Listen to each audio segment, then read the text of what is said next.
Let's begin by logging to the Freshers portal. Log into the Freshers portal and click on the Freshers Guide tab to view the step-by-step process. Step 1 is to fill the student profile. This would be enabled only for the tuition fee paid students.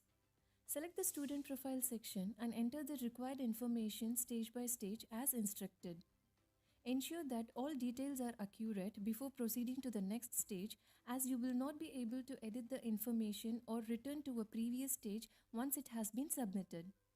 Please ensure that you provide an active and valid email address and mobile number under the personal details section, as these will be used to send OTPs for future login and account access. Students who had selected under the physically challenged category under personal details must bring their disability certificate when reporting to the institute. Under educational details, for example, if you select UG under applied degree and select last educational qualification as 12th or intermediate, under branch name or group, enter the academic stream or group you studied in class 12, like PCM, or PCB, or science, or commerce, or humanities as mentioned in your qualifying examination records. Also complete the education and family details as required. Once you complete the student profile, you may download the completed one. Step 2 is to register for anti-ragging affidavit. Please follow the guidelines to complete the online anti-ragging compliance form on the official anti-ragging website. Upon successful submission, you will receive a reference ID. Kindly download the completed form from the anti-ragging website, print the form, and must be signed by both student and the parent, and upload the scanned copy of the affidavit in the Freshers portal.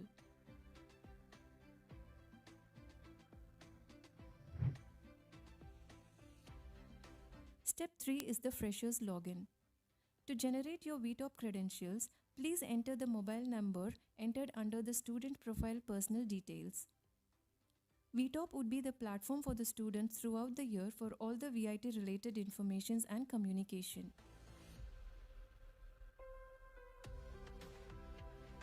Upon receiving your VTOP credentials, kindly verify your further instructions sent to the email ID provided in your student profile.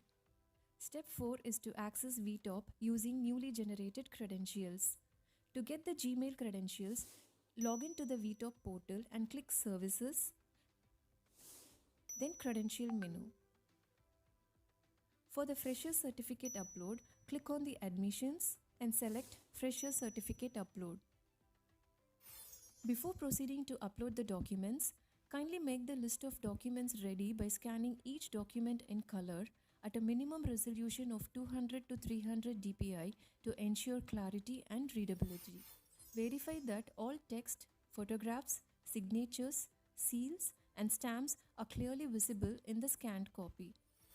Save the scanned files in the prescribed format and within the specified file size limits. Upload the scanned documents in the respective sections. Under provisional admission letter, which was downloaded from the Freshers portal once the tuition fee payment was complete. For NRI and foreign category students, the PAL was sent directly through email. Under HSC 12th mark list issued by board, if your board has not yet issued the original mark sheet, you may upload a DigiLocker copy for now. Please ensure you upload the original mark sheet as soon as you receive it. Templates for the required documents are provided under sections Certificate of Physical Fitness, Undertaking Form, Consent Form for Data Processing. Please download them, fill the required details, sign where indicated, and upload the scanned copies. Review each uploaded document to confirm that the correct file size has been uploaded and is clearly legible.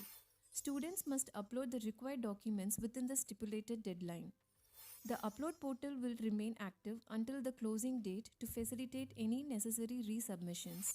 You can modify or re-upload your files anytime until the deadline closes.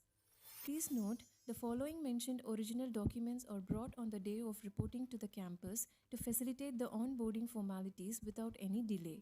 The original documents to be brought are the common affidavits for student, parent, and hostel. The content has to be typed on a non judicial stamp paper of Rs 200 and has to be signed and notarized by the advocate and notary public. You may refer the website for the template.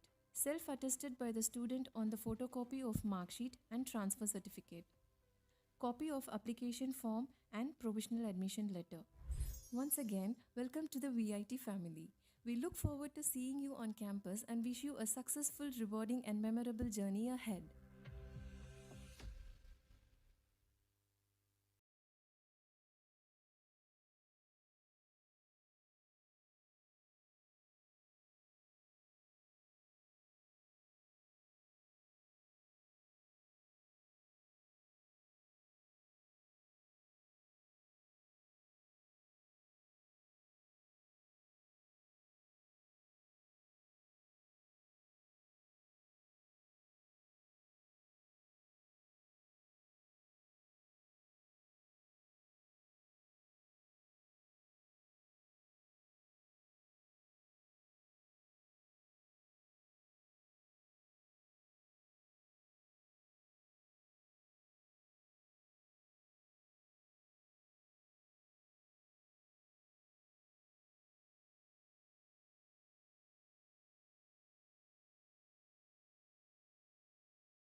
hearty good morning to all our esteemed guests, faculty, parents, and students.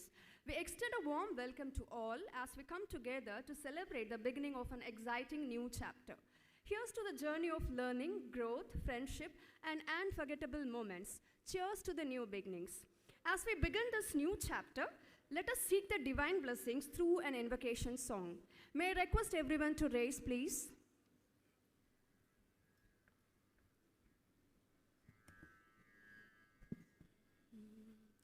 நீராறும் கடலுடுத்த நிலமடந்தை கெழிலொழுகும்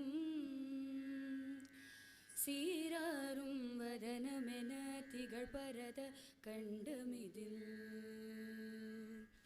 தெக்கணமும் அதில் சிறந்த திராவிடனல் திருநாடும் தக்க சிறு பிறை நுதலும் தரிதனரும் திலகமுமே அத்திலக வாசனை போல் அனைத்துலகும் இன்பமுற எத்திசையும் புகழ் மணக்க இருந்த பெரும் தமிழனங்கே தமிழனங்கே உன் சீரிழமை திரும்பியந்து செயல் மறந்து வாழ்த்ததுமே வாழ்த்ததுமே வாழ்த்ததுமே.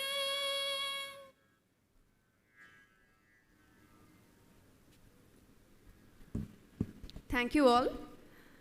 Now, I request our Vice Chancellor, Dr. V. Kanchana Bhaskaran, to welcome and introduce the dignitaries. Please, ma'am.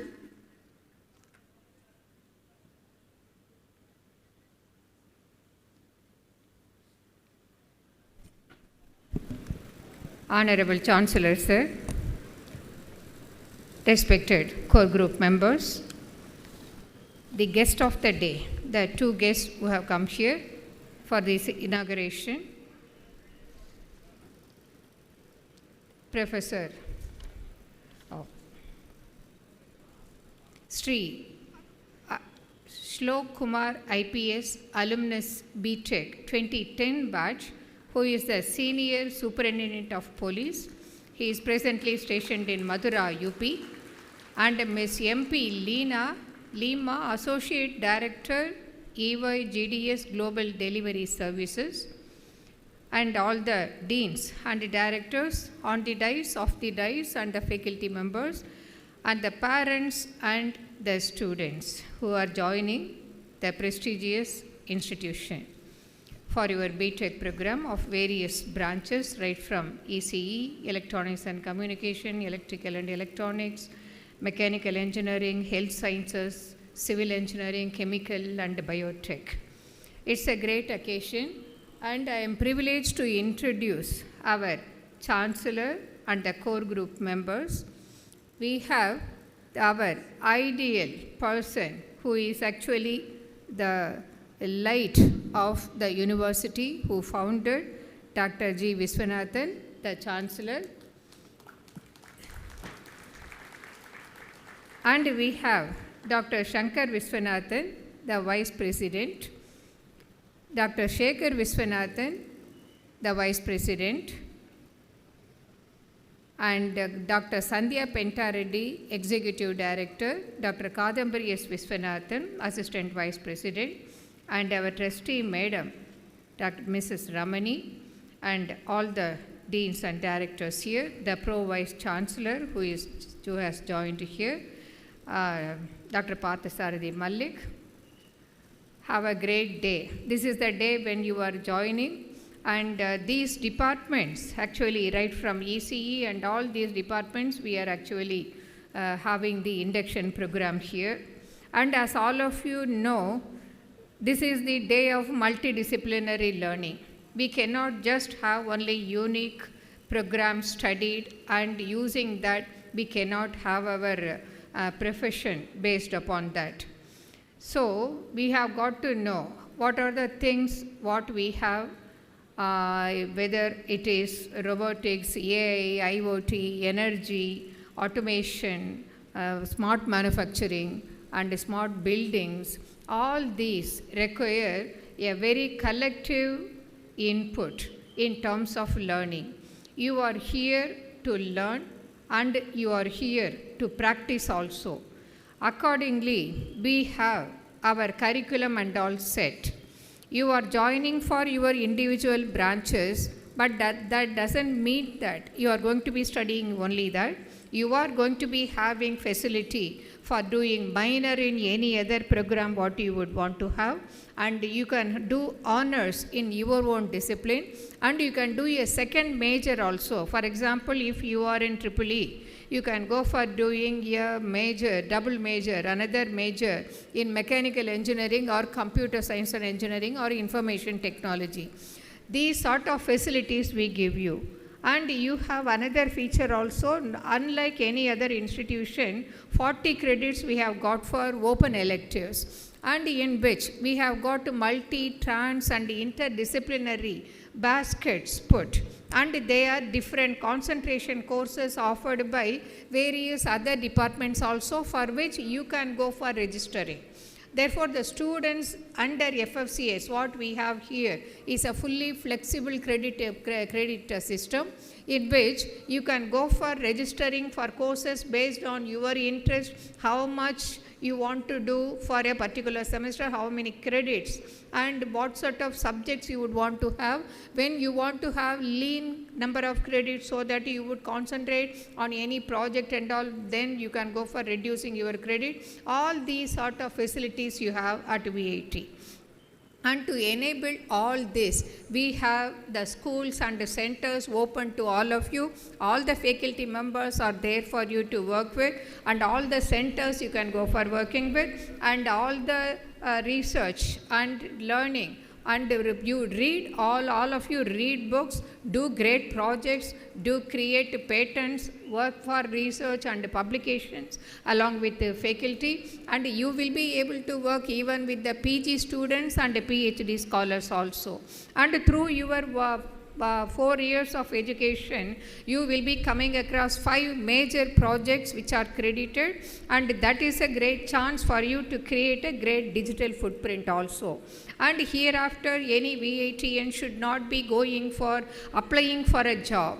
But you looking at your footprint, the companies should go for hiring you. For that, we are facilitating through the very modern, very innovative curriculum, and through this curriculum you would be doing wonderfully well. But for all of that to happen, you have got to concentrate right from day one. And we know, for example, all the things on the earth nowadays, you have automobiles on the road which has 40 to 50% of electronics in it, smart manufacturing which has 90% electronics in it. Everywhere you have the electronics requirement, mechanical requirement, robotics, and everything is run using AI also. So for all these collective knowledge, you have got to make use of your time here, and I hope you would be enjoying the learning here. And for all these to happen, we have a very dedicated, a completely Wi-Fi enabled campus for you, and 24/7 laboratories are available for you, and you have a great R&D ecosystem in the departments, and you can go for making use of any facility. You can approach any faculty also, and all these are waiting for you. And you can have peer-to-peer learning, because under FFCS you will not be registering only with a certain 60 number of students. You will have opportunity across the classes, across the batches, across the programs. You will have friends, and you will be working with that.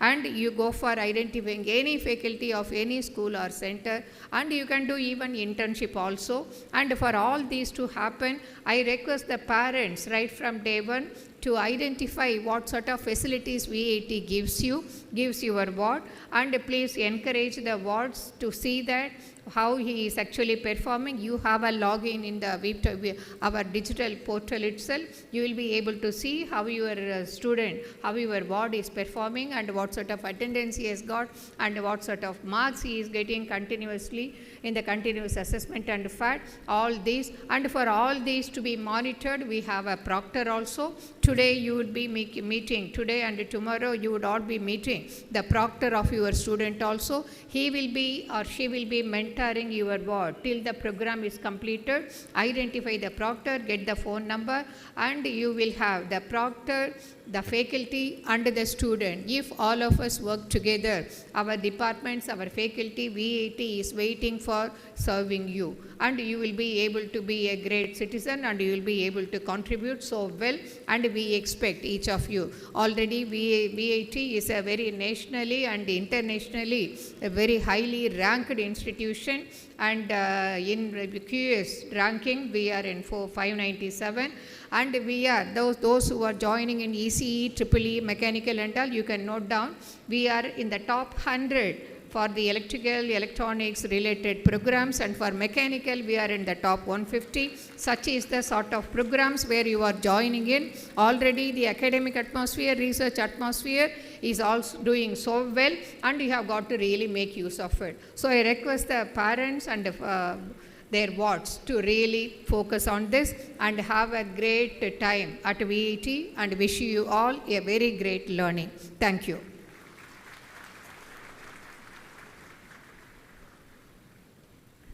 Thank you, ma'am. Your warm welcome has created a perfect atmosphere for a wonderful beginning. As an expression of our sincere gratitude and deep respect, we are delighted to honor our distinguished guests with a shawl and a memento.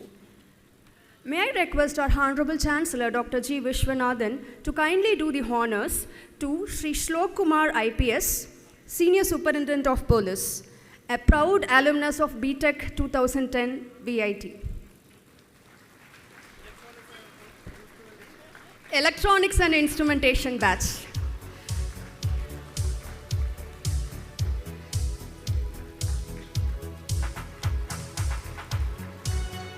Welcome to VIT, sir.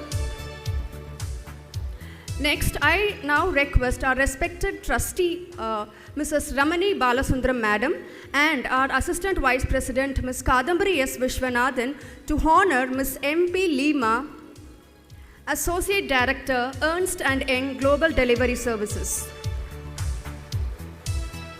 Welcome, ma'am.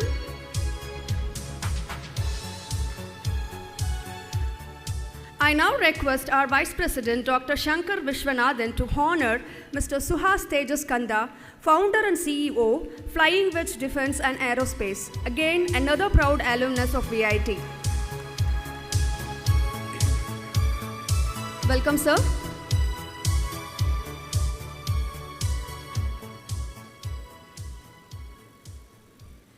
Now, I take a honor of introducing Sri Shlok Kumar IPS, an Indian Police Service officer.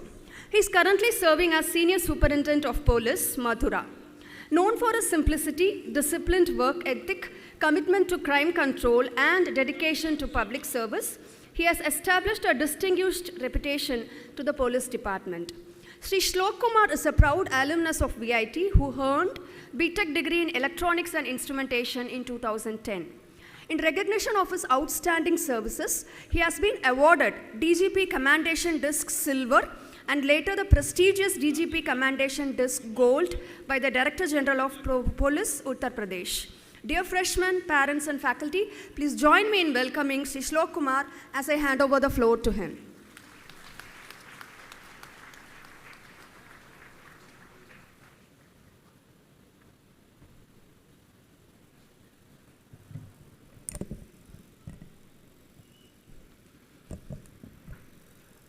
A very good morning to all of you, respected Chancellor Sir, Vice President Sir, dear faculty members of this great institution, parents who have come here, students who have come here to start their journey, everyone present on this ground. It gives me great pleasure to come back to my alma mater. 20 years ago, like you, I was there sitting on that side, starting my journey with a lot of aspirations, some doubts, and let me tell you, that you are in very safe hands. You are there in one of the best colleges that is there. It has been your hard work that has brought you here. And the next 4 years, the B.Tech students that are present over here, you'll realize that the most beautiful chapter of your life is beginning today. And the next 4 years you'll cherish, you'll remember, and I hope and wish that one day all of you get the opportunity to come to this side and address the crowd that comes over here.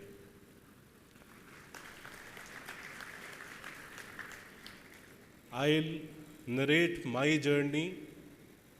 I joined here in 2006, passed out in 2010.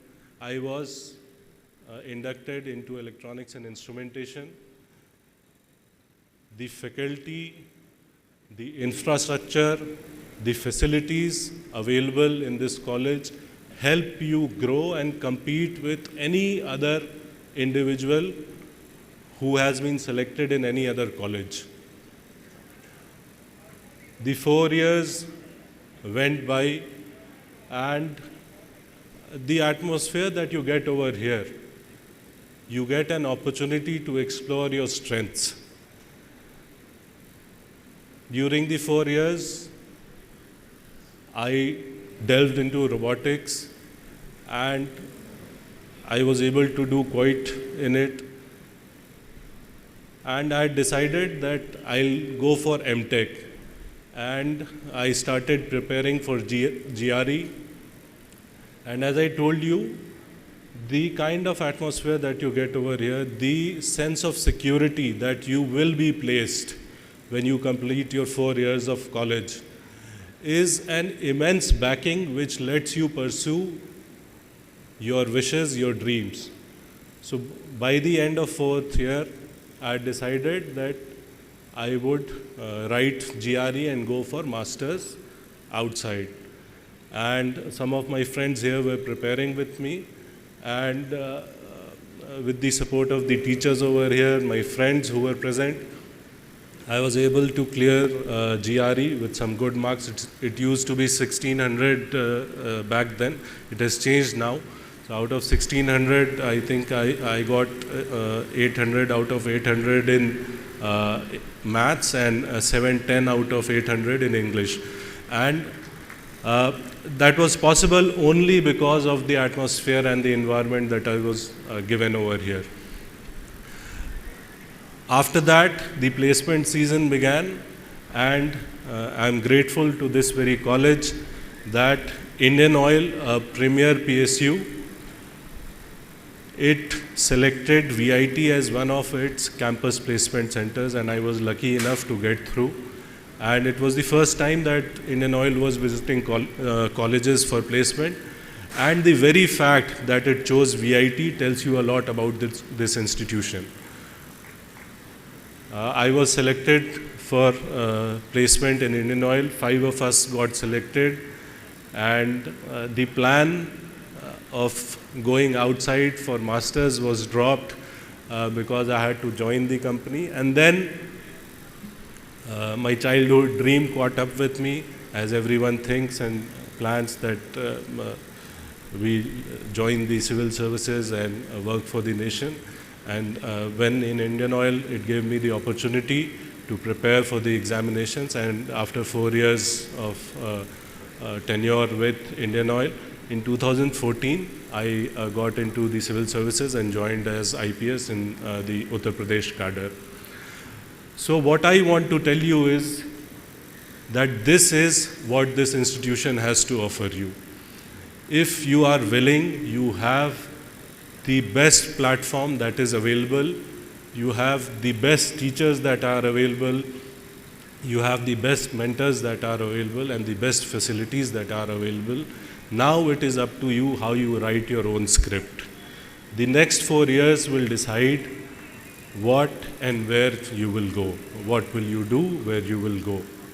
If you use these years judiciously, I can guarantee you that your future is very bright. Wherever I go, if I visit any of the IT industries, I find my fellow VITians over there. We have captured India. And I am here to implore you, to motivate you to join the civil services as well. We have dominated the field of technology. Now I put the burden on your shoulders to dominate the field of government service as well. Every college has a culture, and I'll be more than willing and happy to guide any one of you who is willing to prepare for the civil services, so that 10 years down the line, wherever I go, whichever district I go to, I find my fellow VITians there as DMs and SPs and at other important places. You have it in you, you have the environment with you. Now it is up to you to give your best. This college also offers a very secure and safe environment. My wife also happens to be a VIT alum, and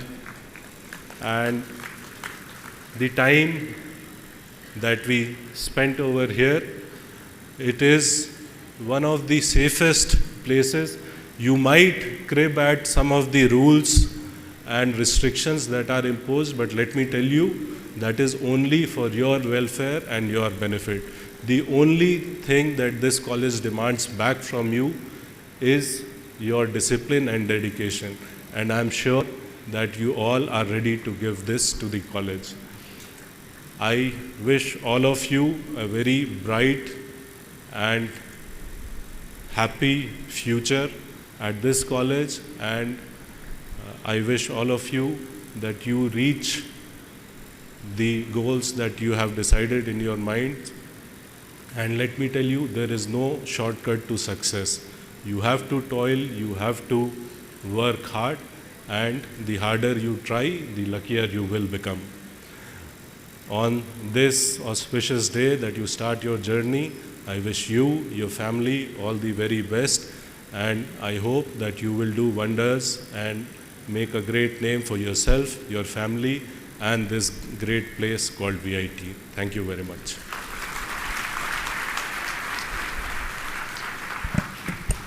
Thank you for your enriching address, sir. With immense pleasure, I request our Assistant Vice President, Ms. Kadambari S. Vishwanathan, to deliver the felicitation address. Please, ma'am.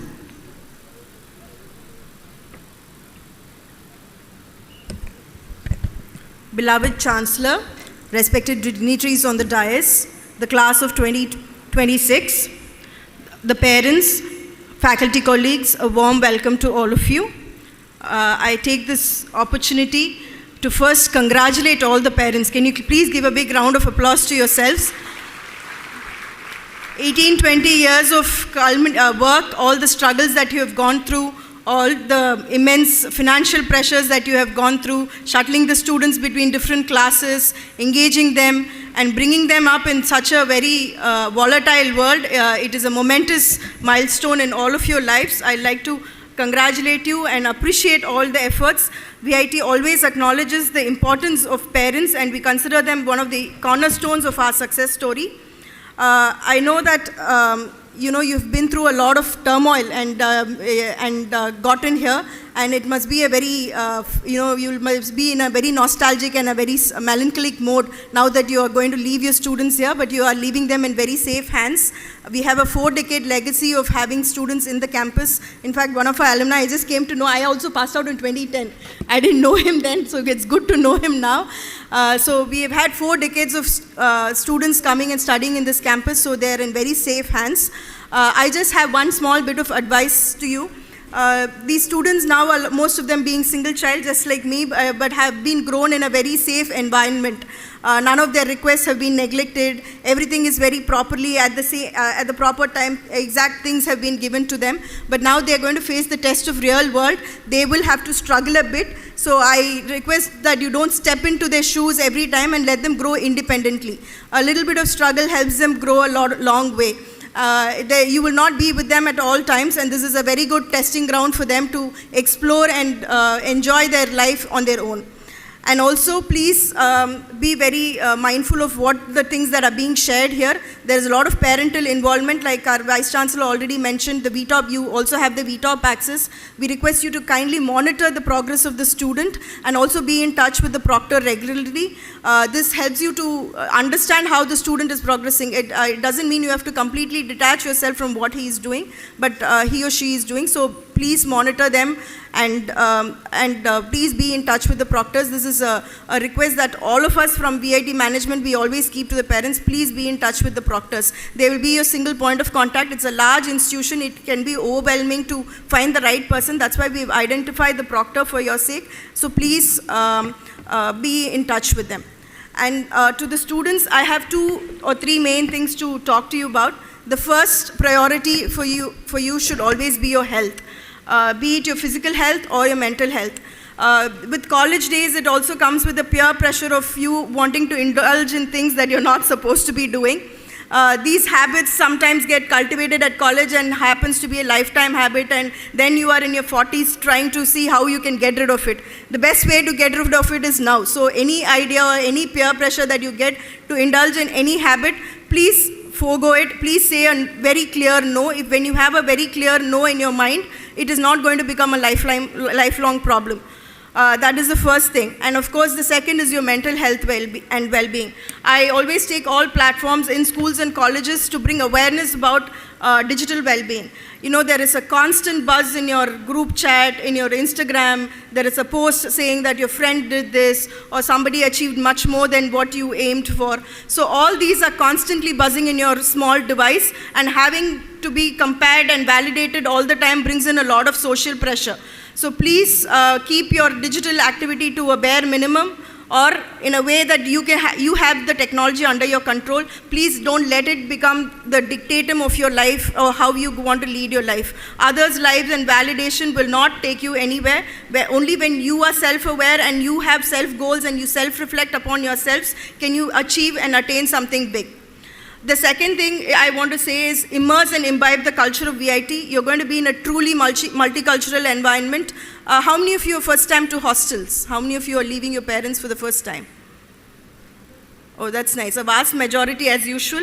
And this is going to be a cultural potluck. You're going to have your roommates from Bengal, your classmate the next door might be sitting from Andhra, then you might meet a lot of Tamil people because you're situated in the state. So this is a nice place to get to know different cultures. In fact, we have our recruiters who often comment about how the multicultural system is dynamically shaping our students' ability to work in teams. So this is something you have to vibrantly embrace the different cultures of India. This is something you will never get to see much later in your life. This is the second thing I wanted to highlight. And the third thing is to have a constant thirst for knowledge and your innate curiosity. You are on the brink of something called an AI revolution, which we don't know how it will take us. Some people say jobs will be lost. Some people will say because of AI we are going to get new jobs. But however the future job market is going to move, I want you to be constantly updated and constantly keep your thirst for new knowledge. We have the FFCS system, which will be detailed upon to you. But the biggest plus of FFCS is that you can do interdisciplinary study. You need not be restricted to just your coursework. You can, or your branch of study, you can do a minor. You can take electives, and electives are usually subjects that are that are going to be up and coming. So please explore the wide breadth of academic course of catalogs that we have. This will throw light on different fields of study which probably you might not realize now, but later you might think, oh, this is nice, this is something I want to pursue. With this, I would like to conclude my speech. I heartily welcome all of you. अनेवरियम VIT की वर्गा वर्गा इंद्र वरवेरकिरेन आप सभी का VIT में हार्दिक स्वागत है. Thank you.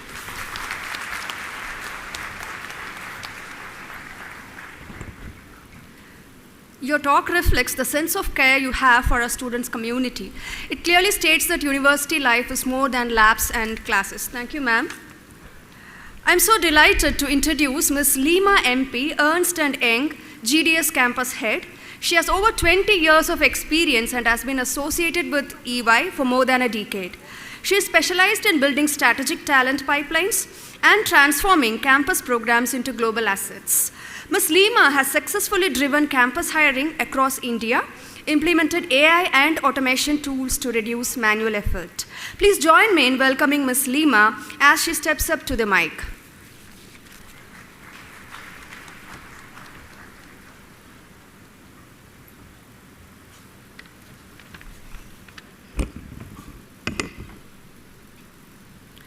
Good morning, everyone. Firstly, a big thank you to the leadership team sitting here and to all the crowd here. I reached here yesterday afternoon, and I typically do that when I come to this location because my love for food in Vellore doesn't die at all. So I always make it a point I come a day early, but what I got to witness apart from the good food, of course, is witnessing a lot of students along with their parents. The entire town is filled with just you. And I'm sure some of you bumped into me. Maybe I looked different, but I'm definitely sure you all bumped into me. And I saw a lot of emotions, very good emotions. I'm a parent myself, just got done with my son's orientation as well last week. But please know that you're all in good hands. Your children are in excellent hands. I also have the privilege here today to represent the industry. And hence, my speech will look a little different. And as I was landing here is when I made my speech, so I may look into my sheet, excuse me for that. Firstly, a hearty congratulations to the students who are the new VIT members. I definitely think that you all deserve an amazing applause. Why don't you do that for yourselves? So a very warm welcome and congratulations to all of you. You have successfully made it through board exams, entrance exams, counseling, a lot of advices from your friends, your neighbors who suddenly became career counselors, friends who probably passed out earlier, your seniors, and you finally made it here, right? So today is a very, very important day for all of you. Some of you might think that I made it to my dream college. Some of you might think, okay, I start my college life, it's going to be a lot of fun. Some of you might think, oh my God, next 4 years of a lot of studies, a lot of attendance, is this all necessary? Trust me, the feeling is very natural. All of us have gone through that. I did about 22 years ago. While you start calculating my age, I'd love to continue congratulating you. And please know this is a very, very exciting day for all of you, and there's so much to come. I'm sure some of us earlier spoke as well about AI, right? So the world you're entering today is changing faster than it ever has. Artificial intelligence is transforming jobs, it's transforming industries, it's transforming all our lives. Technology is reshaping jobs. Many of the roles that you may work after you've graduated may not even exist today. In fact, I was just speaking to the placement committee while I came in, and I was saying there's so much of a different way that we're going to be hiring today, thanks to AI. So I know this might sound a little intimidating, but trust me, the good news is this: the college gives you the next 4 years to prepare for. And your ability to adapt, learn, and grow will matter more than anything else. Not the syllabus, not the textbook alone. So your degree will open the door to an organization, probably like me, who's representing one of the large firms, but as someone who's closely worked with the industry and recruited multiple talent. In fact, I think last year we recruited about 200 odd very talented students from here. Please know that companies don't just hire degrees, they hire capabilities. As a recruiter myself, please know that what we look into in a student is, can you learn quickly? Can you solve problems? Can you work with others? And I think VIT has always proved that right. Can you communicate effectively? And can you handle change and challenge? The good news is that you have the next 4 years to just do this, just prepare, right? I know I'm taking a risk by calling this out in such a forum. Don't just chase marks. Marks is important, but please know everything that comes with it. Your curiosity matters a lot. Every recruiter like me, when we interview you, what we also evaluate is your learning quotient and how curious you are. Are you asking questions? Is something that we definitely do. So continue making your skills there stronger. I know we spoke about this earlier as well, but a quick call out, right? A thought on AI. Let me ask a simple question, since all of you have just passed out school. How many of you have already used ChatGPT or any other AI tools? A raise of hands. Wonderful. All of you, right?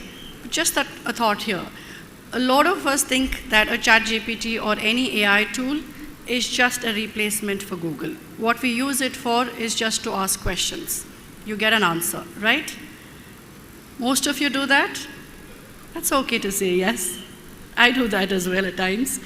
But please know, while it is great to do that, most people use AI just for that, but I'd like you all to know that leaders in the future will be using AI to ask better questions. So don't fear technology, learn it and use it responsibly. 4 things that I'd like to leave you with. Stay curious, never stop learning. Stay humble, there's always something new to learn. Stay courageous, don't stop yourself from just at the class, right? Apply for the opportunities that comes outside, anything outside your comfort zone. And stay kind. People may forget your marks, but they definitely remember how you treated them. A final thought as you begin this journey, don't spend all your 4 years worrying about placements. Your committee will take care of it. Organizations like us will take care of it. Instead, focus becoming on the kind of a person that the organizations will come to you and hire you. If you do that well, opportunities will come looking at you. And remember, your future is not decided where you start. It is shaped by what you do with the opportunities in front of you. And each one of you sitting here have an incredible opportunity, so please make it count. Thank you, VIT, for having me here today. I wish you all a wonderful next 4 years of learning, friendships, innovations, and success. Welcome to the college life. And don't worry, you'll eventually find out a lot more. Good luck and all the very best.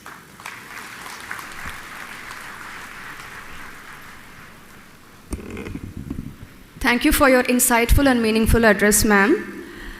Now I have the honor of welcoming our esteemed Vice President, Dr. Shankar Vishwanathan, to share the words of wisdom with our freshmen. Please, sir.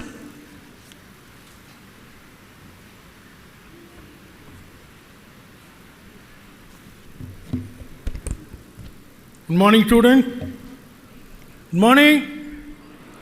Good morning. Respected chancellors, respected chief guests and guests of honors, deans, directors, and other directors, deans and directors who are sitting from here to all, namaste, vanakkam.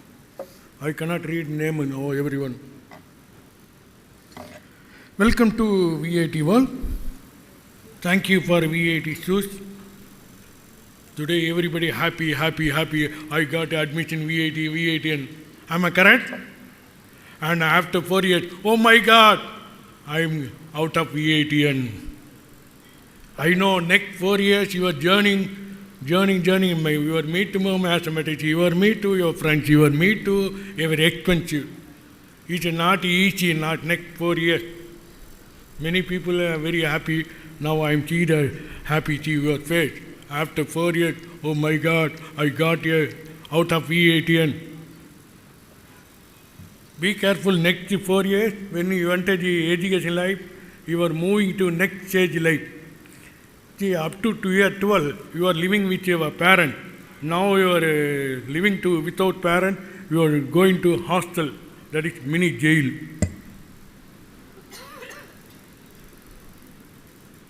Okay.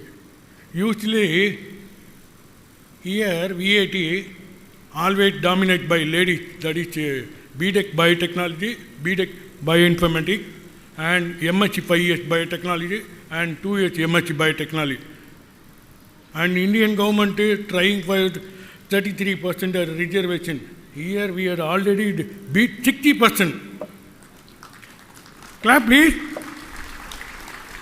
60% occupied girls in biotechnology, almost 60 to 70%. I'm very happy to, more than next year we are going to 100% also. Actually one time we got 100% lady students. In one time, MSc, I remember MSc Biomedical Genetic. Only one boy, 99 girls. That guy came next day crying, sir, I want to TC or give me other branches. Why not? Only on one boy in class, sir. Everybody blaming me, ragging me now. Okay, I will give admission, biotechnology, I can transfer immediately. And usually I saw the students who are joining the B.Tech. Usually always number one, Telangana, Andhra. This time Tamil Nadu came first, that is 1,498 students joined here. Number two, usually Andhra or Telangana, now is coming in Maharashtra. That is 593 students join here. Number 3, UP, 497. Number 4, Kerala. Kerala students joining 489. Number 5, Karnataka. See, who are joining today? ECE, VLSI, ECM, I mean electron computer and health science or mechanical, civil or chemical, biotech. Don't worry about I am joining this program, I am not getting the competence. Everybody wants a competence. Nothing worry about, everyone getting the placement. For example, I am a mechanical engineer, I am sitting in the vice president position. And E&I, who are joining electronic instrumentation, he is an IPS officer. And ECE become a CEO. And biotechnology become a assistant vice president. So, tomorrow, after 4 years, you can come guest of honor also or chief guest also. True alumni. So, don't worry about it. I am joining this program. I don't know, I cannot get a job or nothing. Dr. Samuel Rajkumar is there. Please note this man. Please stand up. He is your God. He is a placement director. Please remember, after 4 years, when you come to enter the 4th year, you remember this face. Please. So, don't worry about evil assurance. But I want assurance, no standing areas. When you come to final year, just 6.5 GCPA. 7. If you have a 7 GCPA without arrear, you are eligible for all placement company. Suppose if you have about 9%, you will get a super dream offer. Minimum 30 lakh package. Your alumni, your senior person, senior alumni, they got a 1.08 crores, almost monthly 8.5 lakh package. So don't worry about, we are starting the 25,000 rupees up to 8 lakh package is available. So, oh my God, I got a civil, I got a mechanical, I got a, nothing worry. Still my office waiting there, sir, I got only civil, I want computer science. Okay. Suppose if you who are joining today this program, you have one more chance for next year, you can jump to any program under migration. Our Dean Academy will explain migration condition. You can jump any program. Suppose if I not getting migration, what can I do now? From mother subject, for example, who are joining mechanical, they can do any subject under FFTS, fully flexible credit system. You can do one computer science, one electronic subject, one mechanical or ECE, whatever you can do, you can choose any subject. Under FFTS, I can choose my timetable, I can choose any teacher, I can choose any subject. Only first semester we are given the registration. From second semester onward, you can choose any subject, you can choose any teacher, any timetable. In fact, I am getting a recommendation letter also for subject registration, government office.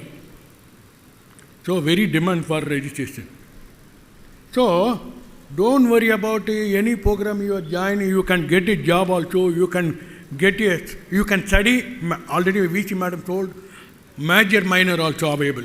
For example, mechanical major, minor, computer science. Civil major, minor, computer science. It's available part. You can do. And also we are into major, double major. Second major also. That is 50-50. Am I correct? 50 mechanical, 50 computer science. You can study. And very, very important. Dear parent, your ward number, we are given the ID number. You can note that ID number. We have login, parent login. When you go to home, you can see the mobile, from mobile or laptop, you can see your ward, alternate, mark, everything, whatever. So your children cannot cut the class. So you cannot escape the mark. So you can see from your hometown, mark, attendance, everything. And we are into the proctor scheme also. That is, every 15 students, one proctor we are appointed. That is local guardian calling. Our dean director will explain.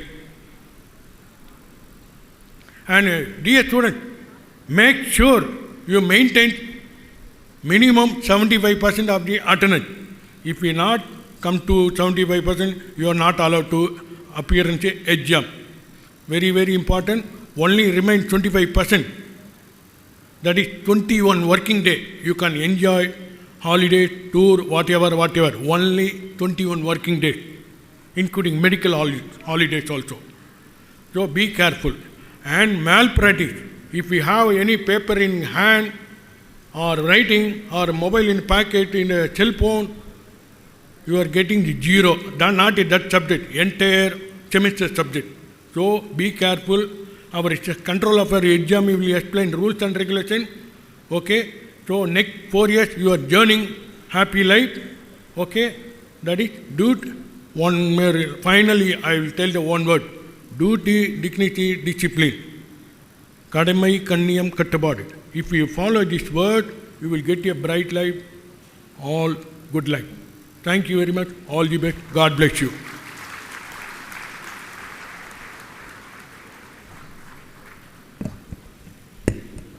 Your inspiring words have been truly enlightening and will undoubtedly motivate our students as they begin this new chapter. With profound respect, may I now invite our Honorable Chancellor, Dr. G. Vishwanathan, to deliver the presidential address. Please, sir.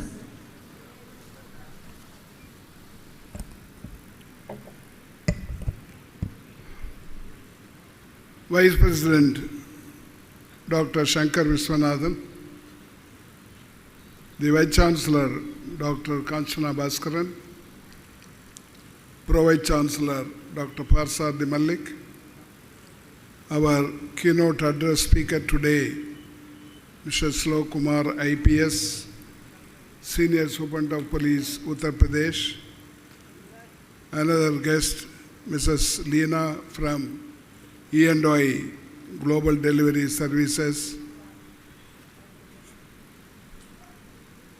Kadambari Vishwanathan, the Assistant Vice President, Mrs. Ramani Balasundaram, another guest and former student, Mr. Subhas Tajaskanda, deans, directors, professors, my dear students and parents, very good morning to you.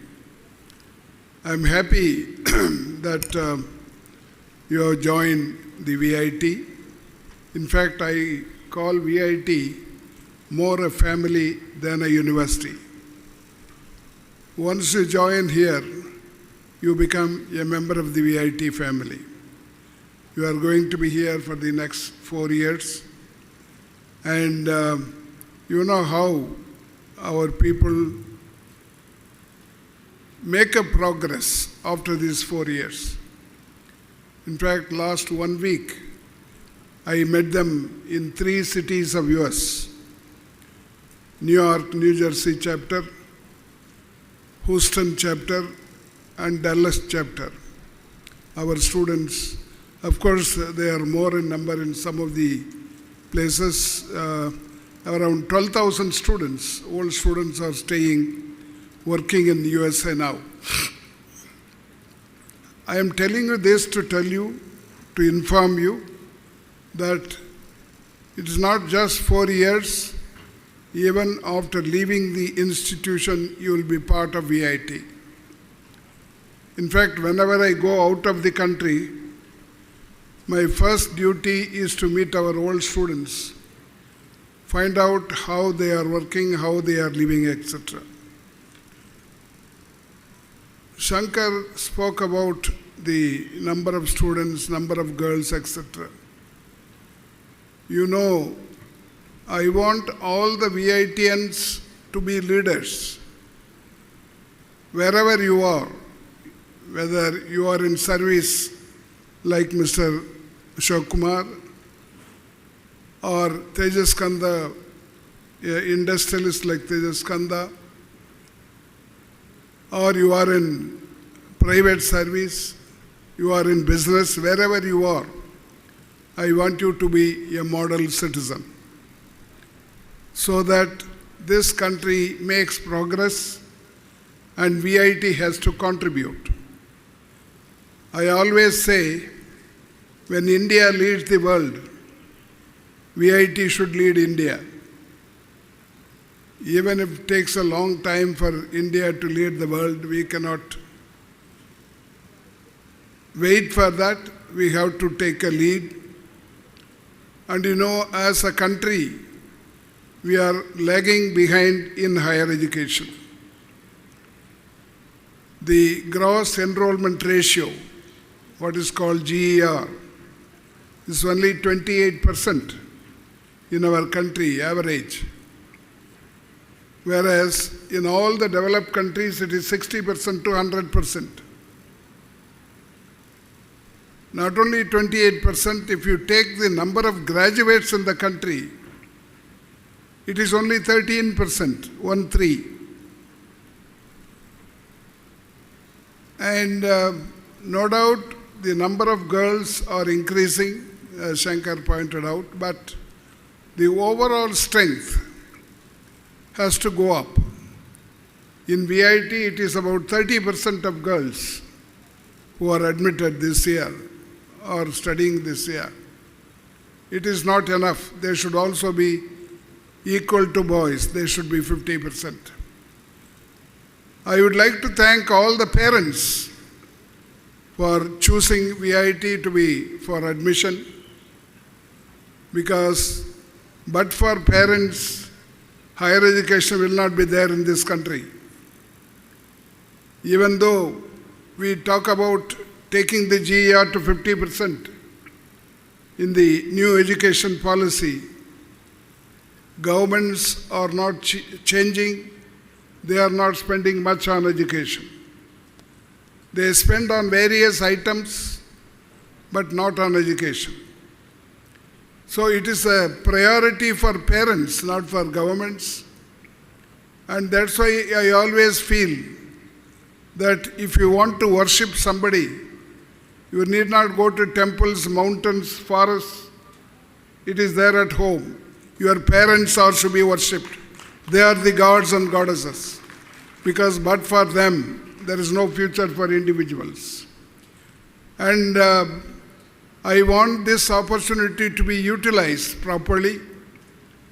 As Shankar pointed out, it's just you have to learn all the good qualities here, where it is discipline, punctuality, well-behavior. Everything has to be learned here so that you will succeed in your life. You will have to work hard for 4 years, and ultimately you will lead a very good life throughout the career. We have very good opportunity to work throughout the world. In fact, there are many countries where the population is declining, and India has the advantage of the demographic dividend, what we call demographic dividend. More youngsters among the population. So we have to make use of this. This will not remain permanently. This will be there only for 20, 30 years. In the meantime, we should give them enough education and get them employment. I find our boys and girls can go and work anywhere in the world successfully, and it is our duty to see that they are well qualified and get a placement. Because I always feel that the difficulty is for parents is to get a job for the son or daughter. There we want to help them, and that's what we are doing. Already Shankar pointed out that this year the placement we have already crossed 12,000 candidates. Of course, all the 4 campuses put together, nearly 900 companies. 950 companies have already come, still it's on the way. So we are happy that most of our students will be selected. I want all of them to be selected, except those who want to go for higher education, all of them to be selected. If you want to go for higher education, we are here to help you.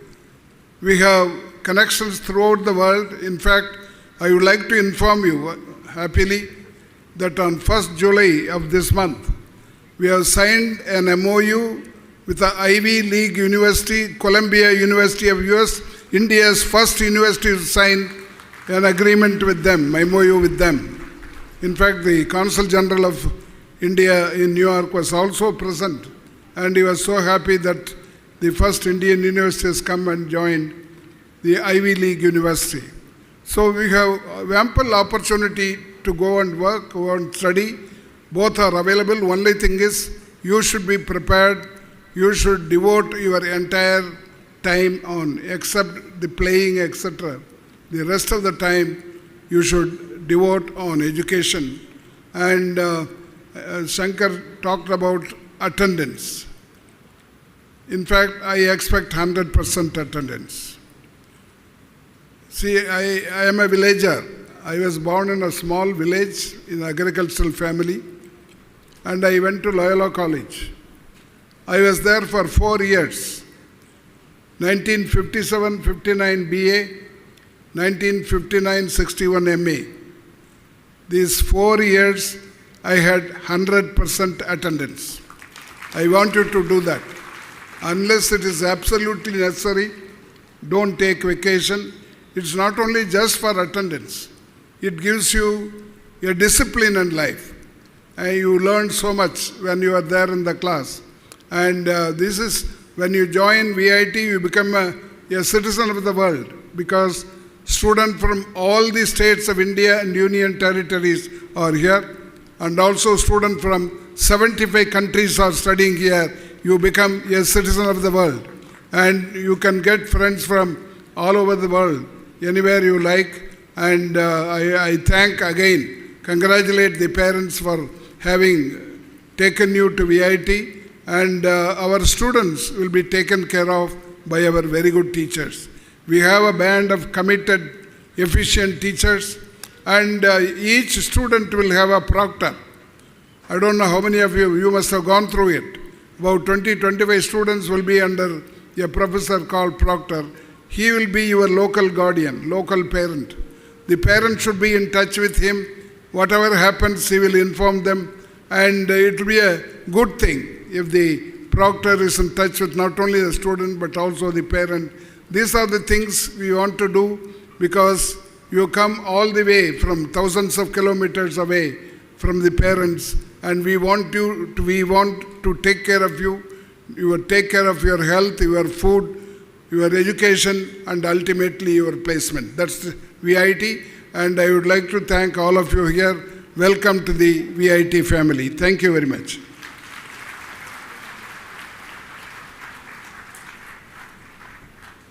Your words have left with a long-lasting impression in all of us, as always, sir. Thank you. As we come to the close of this inaugural induction session, I would like to call Architect Dinesh Raghavan, Assistant Director, Students' Welfare, to extend a vote of thanks. Respected dignitaries on and off the dais, dear parents and students, good morning to all.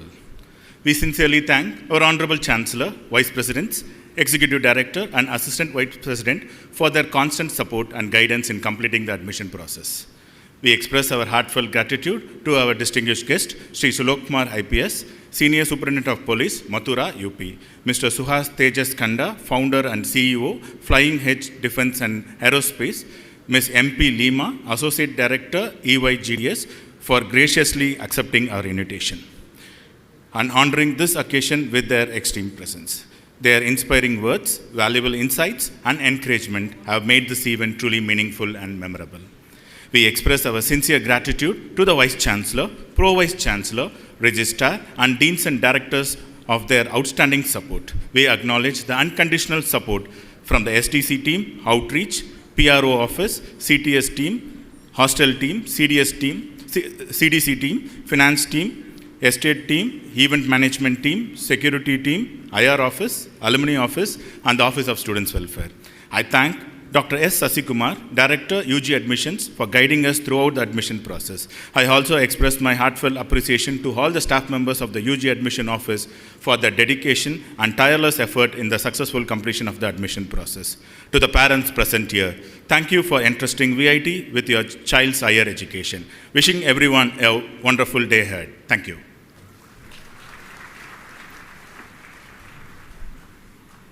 We are deeply grateful to our distinguished dignitaries for their invaluable presence, and together they have illuminated your university path ahead. Thank you, dignitaries. I would like to remind you that a series of insightful academic sessions has been planned for the day. We will proceed with those sessions immediately after the dignitaries leave the dais. Thank you.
Very good morning all. Myself, Dr. Sivashankaran, Assistant Director, UG Admissions. Important guidelines regarding your document submission. First, I hope everybody received a pre-onboarding and onboarding email. By this time, you should have been able to log into Freshers Portal and fill the student profile, anti-ragging affidavit, and by this time, you should have been able to get the registration number. So once you get the registration number, you will be able to log into VTop, and in VTop, you will be able to download the Gmail and their credentials. And second, we are given the list of checklist document that you are requested to upload in VTop. So that is a pre-onboarding process. So by this time, I hope you should have completed that. Now, for the onboarding, for the document submission, we have arranged in men's hostel in Chillout Plaza. Yesterday we started collecting it, and today the schedule between 2 to 7 p.m. For the afternoon session, once you complete your proctor meeting, you can leisurely come and submit your document today afternoon in the men's hostel, Chillout Plaza, behind P block. And for the girls' hostel, it's in the J block. And again, you need not to worry. If you're not able to submit today, we have reserve day that we kept on 18th of this July and also 19th. Even if you're not able to submit on 18th and 19th, next week also we will reschedule it to submit. For submission of document, parent presence is not mandatory. You are supposed to submit the affidavit, which is duly signed by the parent. I request all the parents to ensure that you are signed in the affidavit and give to your ward. So we will take care of all those document collection from the ward. Your presence for the document submission is not mandatory. So I recommend you to check the checklist of the document. Only 3 documents is required for the submission. One is the affidavit, second the self-attested photocopy of 12th mark sheet, and self-attested photocopy of transfer certificate. Only these 3 documents is required to submit. I recommend you to give these 3 documents to your ward and we will collect it. And the document submission and related to the class and other activity, there is no connection. So as usual, your orientation schedule and classes will go on. Even if you are not able to submit within this timeline, we will reschedule it even in the next week. During your leisure time, you can come and submit. So you need not to ensure, that I need to submit by today itself within the deadline. No, there is no such force rule is there to submit by today. So we will give enough time so that you can do it. So I request all the parents to give these 3 documents. And again, I'm reminding for men's hostel, it's in Chillout Plaza behind P block, and for the girls hostel in J block. Now for the day scholar, we already mentioned in the onboarding mail, we have behind an auditorium CS hall, so which is backside of Dr. MGR block. So you are advised to go to the CS hall in the afternoon after the orientation schedule. After the proctor meeting, you can collect your temporary ID card and you can do the biometric and the document submission and also the photo capturing process for the permanent ID card. So I repeat again, for the day scholar, we have arranged in CS hall adjacent to an auditorium, backside of Dr. MGR block. From today afternoon, you can come and collect your temporary ID card and the document submission, biometric verification, and also photo session for your permanent ID card. So for all the hostlers, we have given the temporary ID card in your room itself. By this time, most of you got your temporary ID card. Those who haven't received, in a day or 2, you will be getting in the respective hostel room itself. So this temporary ID card you will be using for next 1 month. Once permanent ID card is available, you will be notified and you can collect the permanent ID card. For any queries related to the admissions and document submission, and regarding the name corrections, DOB and other corrections, we have a help desk behind this hall. After the orientation, you can visit to the hall and we will address all your queries related to the document submission or admission related queries. And we also set up another help desk which is in CS hall. So this will be available from 9 to evening 7 p.m. on all the days in CS hall. Even if you are not able to come today to the help desk here, we have parallelly running another help desk in the CS hall also. You can visit and you can complete all your activity. Thank you all. Thank you. Thank you, sir. Now, I am delighted to introduce our proud alumnus, Mr. Suhas Tejas Kanda, a B.Tech Electronics Engineering graduate. Suhas Tejas Kanda is an Indian entrepreneur, founder of Flying Wedge Defense and Aerospace Technologies. So this company focuses on developing indigenous autonomous defense system for the next generation of the warfare. He has dedicated his efforts in building advanced technologies that strengthen Indians' national security while supporting the vision of Atmanirbhar Bharat. His vision is to create AI-enabled autonomous combat systems for Indian military while positioning India among the world's leading defense technology innovators. May we warmly welcome Mr. Suhas to the stage.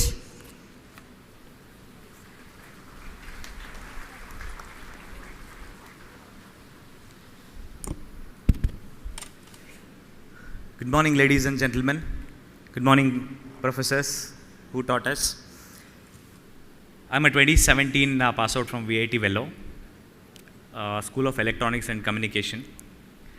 I wanted to join mechanical engineering, but I had different thing written in my destiny, so I joined electronics and communication. And then there was a lot of demand for computer science engineering, right? When placements used to happen everywhere, computer science engineers were preferred. There was a phase where CSE, IT people used to get placed a lot. And then, we were quite depressed. Don't they need EC people? There were pretty few companies at my time who were into electronics, who were into mechanical, and mostly people in mechanical used to go out to Germany, to Paris and all, do their masters, get placed in good companies over there. We have very few companies here in mechanical. Today we are mostly focused on aerospace.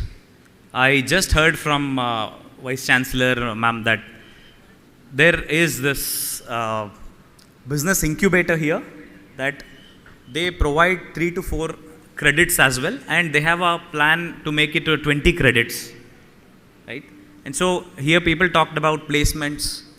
I would want to stress upon one thing that, VIT will help you out in entrepreneurship. What else can be better than that, right? All your hustle, all your nonsense after your college, opening a startup, then putting in some money, bootstrapping it, hunting for VCs. And it's a long game. When I was there, I was looking for some funds. I struggled everywhere. Today, we are raising about a 300 crore fund. We are a 1,200 crore company today. When we were scouting for funds, it was pretty difficult. Now you have business incubators where you have got mentors, right? You can start your journey while you're studying. And that's the beauty of this college, where it is giving you credits as well. Where else can you get this? So I would want you to focus more on that as well. And what exactly you should do as engineers, I know many people would want to become IAS, IPS, civil servants into various industries. But our Chancellor sir was talking about enrollment rate. Why is it quite less? Because nobody wants to focus on their core, isn't it? After doing mechanical, I see a lot of my friends, they do some IT courses and they get into IT eventually. Let me tell you, ladies and gentlemen, there's a big problem in this country, which is deep tech. There is no deep tech in this country. And universities like VIT are really pushing a lot, to create the deep tech environment within the country. I come from this aerospace background now. We make autonomous combat aircrafts. We have a platform called Kal Bhairav E2A2, Economic and Efficient Warfare. I deal with defense doctrines. I work with the IDS Integrated Defense Staff, the Chief of Defense Staff Office. We work with them closely on building the doctrines for the country. Because today, warfare is not about one gold standard aircraft that wins you. It is all about how you innovate it. Every field is like that. I'm just talking about my field. Let me talk to mechanical engineers here. You see, today country is struggling with only 29 squadrons. The Air Force is struggling with that, where we had something about 42 or 43 approved squadrons, right? Why are we facing that issue? Is because we don't have technology built in India. Honorable Prime Minister's vision is that, we make in India, we build in India. And that's step one, we bring the technology from outside, which is TOT, transfer of technology. We build it here, we assemble it here. We somehow reverse engineer that and try to progress. But let me tell you, ladies and gentlemen, I would want to go to the next step now. We want to build the technology here in India, start manufacturing that across the globe. Today, why squadrons are less? Because, the Tejas aircraft, a beautiful aircraft that we have in India, cannot be powered without a GE engine, right? From last 14 years, we have been struggling without engines in India. And now it's a beautiful challenge for all you guys, the mechanical guys sitting here. And engines are not just mechanical components. There is a lot of embedded electronics into it. There are ECUs. There are a lot of things to do with it. So ECE, I come from ECE, so electronics is close to my heart. And I was the first person to file a patent in one of the IP registry office, which is called SICLDR, Semiconductors and Integrated Circuit Design Layout. Okay, though that office is not active nowadays, but you still have got a lot of opportunities to do there. There was a beautiful airlines called Go Airways. How many of you know Go Airways? It got grounded, right? In last 10 years, there are about 20 airlines that got grounded. I don't talk about manufacturing now, I'm talking about just running airlines in India. Why are these getting shut down? If you look at the Go Airways case, Pratt & Whitney is a manufacturer of engine. Now, Pratt & Whitney told that I will not service your engines.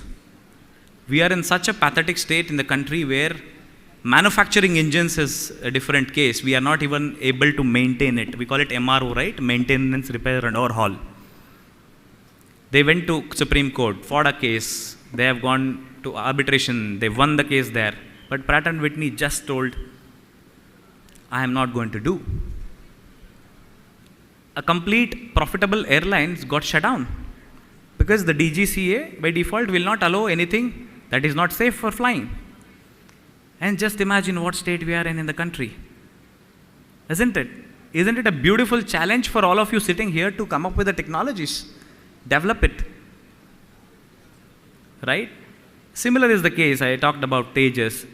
In India today, we have lot of aerospace, lot of mechanical companies, but most of them are restricted to manufacturing in some insignificant components.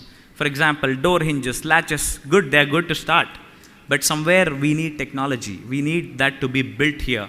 And that young minds like you can build. Right? So that dependency on foreign has to be cut off. And we have to be independent, and the technology is the only way forward.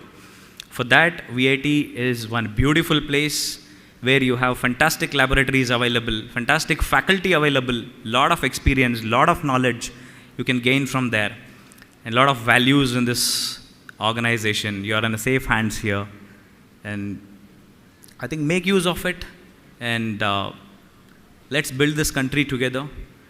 And we are, in fact, right now talking about collaborating on some spaces where, as a company and academia partnership, if at all you are able to develop something, if at all you are looking at developing something, some internships, projects, there is also some credits for internships here. If you're looking at something like that, I'm just a call away. Alumni office is here, Dr. Kartikeya is here. You can just call him up. We are very happy to help you out in all that, including academics. There are today scientists from DRDOs, scientists from aeronautical development agencies, scientists from HALs working with us, secretaries of ADAs working with us, from control systems to structures to embedded electronics, avionics. So a lot of departments, lot of scope in this country. Last 3 decades, we have been cribbing about cutting the Chinese imports, and that's good. At the same time, we need to draw an inspiration from them, because the way China has grown, they have flown a 6th-gen fighter, my friends, and I'm really waiting for the day when we are going to fly it here. And that happens only when certain critical technologies are built here and our dependencies are cut. Any program that we start in India will take decades.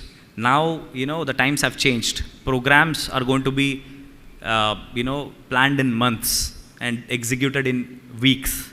That's how it is today, right? The warfare recently, what you have seen, West Asia warfare, it has changed the entire thing. Always, USA was a kind of, icon for us. But times have changed. How many have you have seen a B-2 bomber flying and winning a war? No, right? They have a fantastic engineering, no doubt about it. But today it is all about drones, it is all about UAVs, it is all about unmanned systems. So things have started moving from manned to unmanned and eventually from unmanned to AI. And that's why we have some program called AI Piloted Fighter Jet, and more people from here are most welcome. we might be collaborating with the university as well on this part. So we're looking at reducing human casualties in the warfare. And thank you for giving me this opportunity. It's an honor to be here. See you, ladies and gentlemen.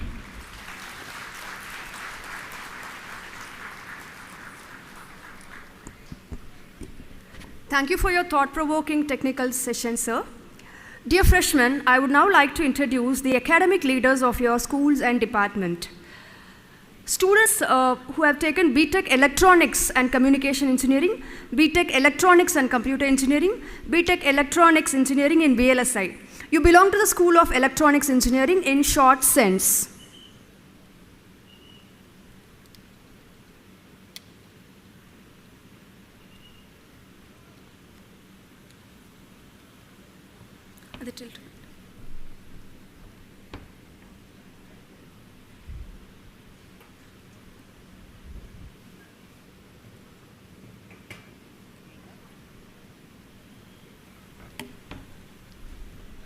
So slides on them. Slides.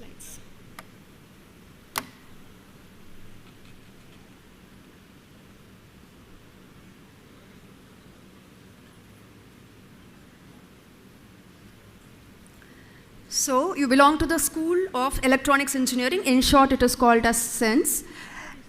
Please be informed, Please be informed, your Dean is Dr. Jasmine Pemina Priyadarshini.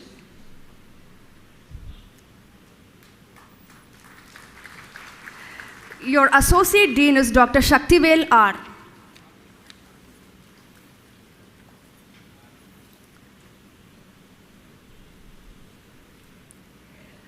Your HODs are Dr. Satya P., Head, Department of Sensor and Biomedical Technology.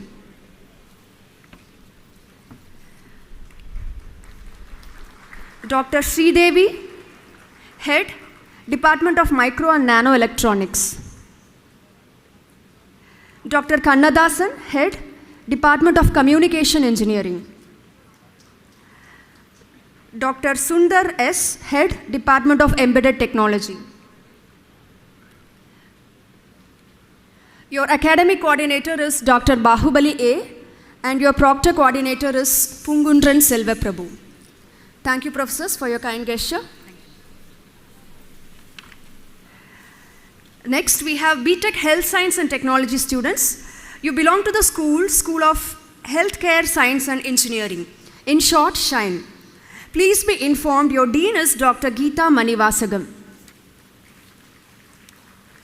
Your academic coordinator is Dr. Kishore Lakshmi Narayanan. Your proctor coordinator is Dr. Arun Kumar Rajendran. Your career coordinator is Dr. Yogendra Pratap Singh. Your first year coordinator is Dr. Vijayalakshmi Shankar. Thank you, professors, for sharing the stage with us. Next, B.Tech Mechanical Engineering students. You belong to School of Mechanical Engineering, in short, SMEC. Please be informed, your Dean is Dr. Kupan P. Your Associate Dean is Dr. Nandagopal K. And your HODs are Dr. Rajalakshmi, Head, Manufacturing Engineering Department. Dr. Jose S., Head, Department of Thermal and Energy Engineering. Dr. Govinda Rasu, Head, Department of Automotive Engineering. Dr. Manigandan M., Head, Department of Design and Automation. Your academic and timetable coordinator is Dr. Jiva P.A. Your proctor coordinator is Dr. Aravind Raj S.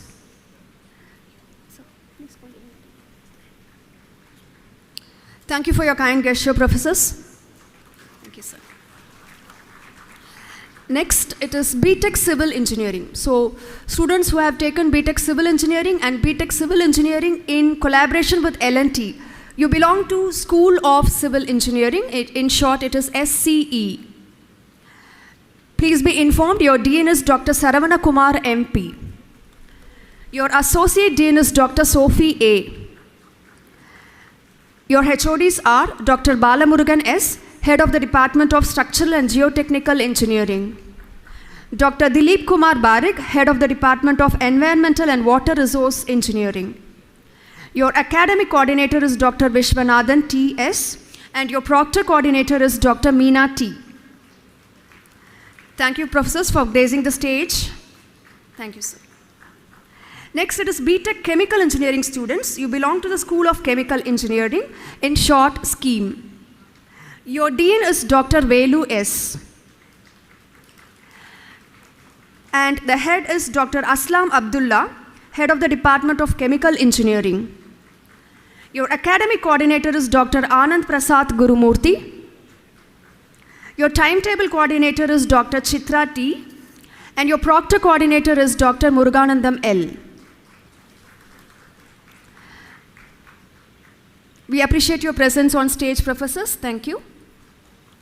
Next, it is B.Tech Biotechnology.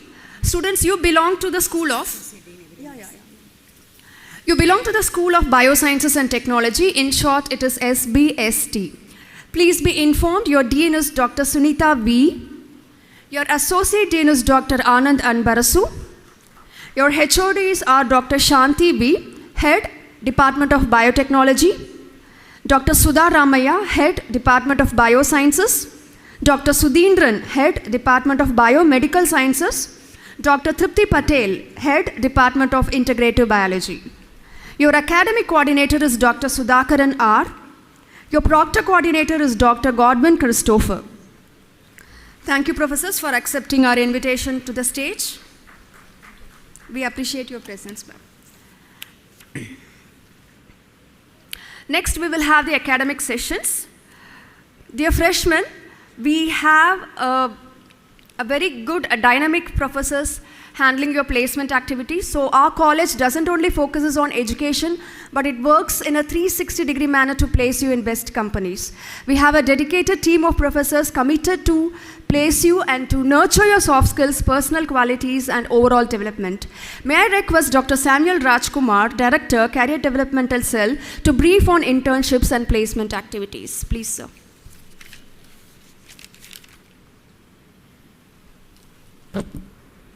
A very good morning to all of you. On behalf of the Career Development Center, I take great pleasure in welcoming you all to VIT. I think all of you must have done all your homework on placements and internships at VIT before joining VIT. I just thought I'll briefly tell about what is the process that we follow at VIT with regards to placement and training. So as you all are aware that VIT has got 4 campuses, Vellore, Chennai, Amravati and Bhopal. The 5th campus is in Mauritius. But the placements as of now, since the students are in final years, we have a centralized placement process. So like admissions process, in which all of you have gone through the admissions process in a centralized manner, we follow a centralized placement process. So when you come to your final year, you would see students from the other campuses also participating in the recruitment process. So the process, when we say it's a centralized process, the students from the other campuses will participate in the recruitment process virtually. In the sense they will attend the process from their campuses. For some campus recruitments, they may come to VIT for the placement process. So our primary function is getting placements and internships for you. Apart from that, these are some of the functions that the Career Development Center does. So in case if you are planning to go for higher studies, we facilitate training for the higher studies competitive exams as well. So we have training sessions that happen in the campus, so that in case if you are interested in doing your GRE, GATE or GMAT or any other CAT or any other competitive exams or higher education related exams, we facilitate that. We also have a career counseling division wherein you can seek our help in getting guidance for your any of your higher studies as well. So, and we also facilitate a lot of guest lectures, technical workshops, industry certifications. I will talk to that in a later part of my presentation. So VIT facilitates industry certifications. You have an opportunity of doing multiple industry certifications before you join the companies. So apart from that, actually our focus is on the the campus recruitment training that we provide. So the key differentiator is the colleges or the institutions other than VIT, they focus on this campus recruitment training when they come to the final year. So, but we start the soft skills training, which focuses on the campus recruitment process right from the second year onwards. So, second year and third year, you have curriculum embedded training, wherein this is a mandatory course. So, we coach you on how to face the campus recruitment process. So, your training for the campus recruitment starts from the second year onwards. So, please pay attention to the training that you are going to be given, because this will help you when you come for the placement process. So this is the placement process. So we don't have a defined period. As our chancellor told, every year more than 800 plus companies visit VIT for placements. We don't have a defined period, unlike IITs or NITs where they have 1 or 2 months of placement season. Our placement season runs throughout the year. We start in July and it goes up to May and beyond that also. So every other day when you come to the final year, you will see companies coming and recruiting from VIT. So these are some of the categories of companies that visit VIT for placements. This is some of the highlights. So whether there is recession or no recession, we have been able to attract more than 800 plus companies on campus for the last 6 years. This is the 6th year wherein we were able to attract 800 plus companies. We were able to get about 1 crore as the highest package for a couple of students who were doing computer science courses. So last year, there was a lot of downturn in the job market. Despite that, still it's going on. So the 26 batch placements are still on. We were able to attract about 950 companies on campus. So if you could see, when we say Super Dream offers, there are about 2,500, again it is across all the 4 campuses and all the branches. 2,500 students have taken more than 10 lakhs and about 700 students have taken more than 20 lakhs per annum. So what you should do, I'll tell you. So if you are from the non-CS branches, you might think that anyways these offers are being taken by the computer science students, which is not true.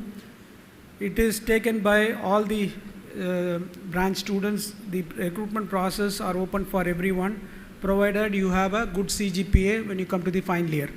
So VIT provides training for the non-CS students also to get placed in the computer science related companies, so that you get multiple offers. So if you are from a core engineering branch, so you still have an opportunity of attending core engineering companies. We don't restrict you to take in case if you are interested to go in your own core domain, we allow you to take multiple offers. If you plan to go for a IT job, we facilitate that as well through our training.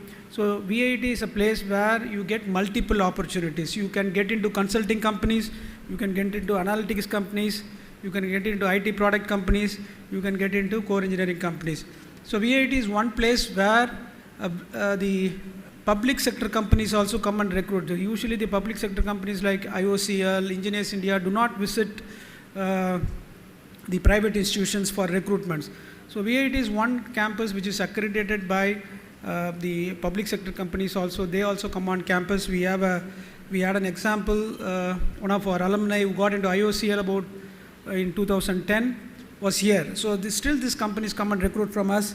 So these are number of companies visited. These are number of Super Dream offers we get year on year.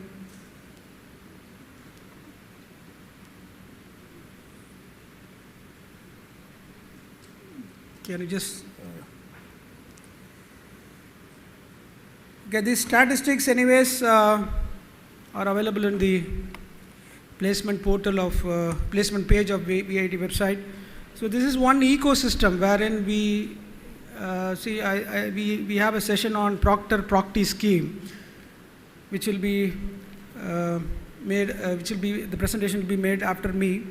We also have got a mentor-mentee scheme. We call it as career mentorship scheme. So when you come to the final year, 15 of the students will be mapped with your concerned faculty and they will also do mentoring or coaching for the campus recruitment process. So in case if you have any questions on your technical interviews, you can reach out to your faculty mentor who will help you out. So we have launched about a couple of years back. The students are getting immensely benefited.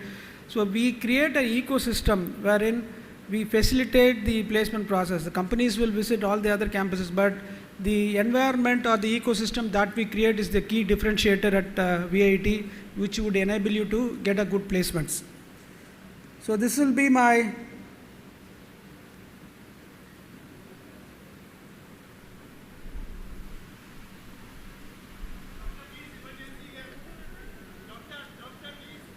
okay. I think there is some. Can you just attend? Can you just attend? Somebody attend there. Actually, I think there is somebody who's some doctor who's there. First aid.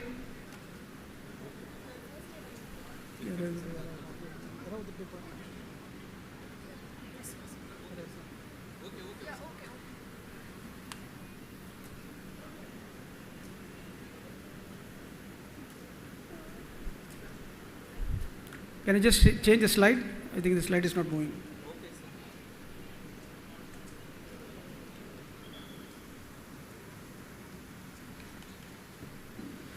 Okay, so if you are from the mechanical engineering stream, this slide will be of more interest to you. So these are most of the automobile companies in the country. They visit VIT for placements because we have a very strong tie-up with the automobile companies. We have large recruiters.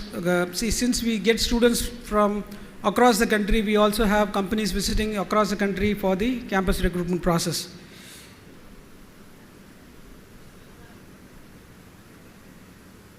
Okay, this will be my last slide. So as I told you, VIT gives you multiple placement opportunities.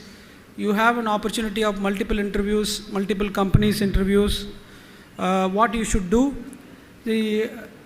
since we follow a centralized placement process, CGPA becomes an important parameter.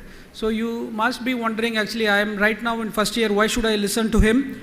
Because the campus placements are going to happen in the final year.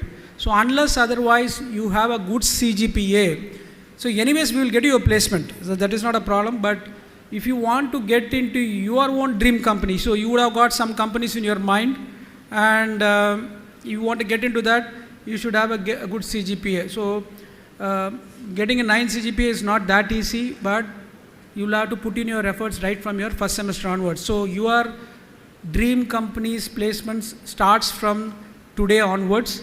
You cannot boost your CGPA in your third year or final year.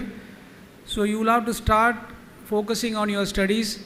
Please do not keep any backlogs. So our Dean Academics is here. He will talk about the academic system and the examination system. So unlike other places where you can go and give arrears or backlogs, it is not that easy here. So please focus on your studies right from your first year onwards. Do not keep backlogs. So some of the core engineering companies come here for placements. They say the student should have cleared all papers in first attempt, which means right from your first semester onwards, you should have cleared all your papers in your first attempt. And please focus on your CGPA. Please have at least 1 or 2 internships in your CV. So VIT also gives you an opportunity of having summer internships. So unlike other institutions, you have a 2 months window during your first year to second year to third year to fourth year. Use that time to go and work in some startups. So even if they do not pay any stipend, that's fine. Go and gain experience. This will add a lot of value to your resume. VIT also facilitates the industry certifications. So based on your area of interest, do at least 1 or 2 certifications before you come for the placement. So the companies expect, some of the companies are even waiving off the test process if you have done some certifications. So based on your area of interest, please choose your certification and come. So please choose your friends. So VIT is a place you get multiple opportunities. You also will have multiple distractions. Please focus on enjoy your life. So college life will not come back. This is a place where you should enjoy, but at the same time, please focus on your studies, because most of you who have joined VIT have joined with the aim of getting a good placements. For that to happen, you will have to start focusing from right day one onwards now. So I wish you all the best. So our placement cell is located in the Silver Jubilee Tower, 7th floor. So during the query times, you are always welcome to come and ask us any queries related to placements. I wish you all the very best, and I welcome you all to VIT. Thank you. Thank you, sir. Dear freshmen and parents, keep yourselves refreshed. The food stalls are there next to this venue, and water dispensers are there in every bay that you are sitting. Please have that and stay hydrated. So I now invite our academics dean, Dr. Anthony Xavier. He will describe about the academic frameworks at VIT. Over to you, sir.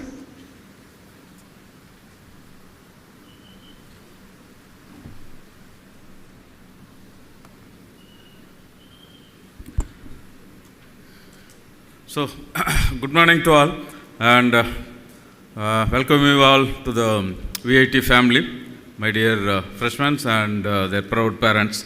So, I am here to just brief you about the academic process what VIT follows. So, we follow a semester pattern. We now call it as fall semester and winter semester, and also we have an option semester.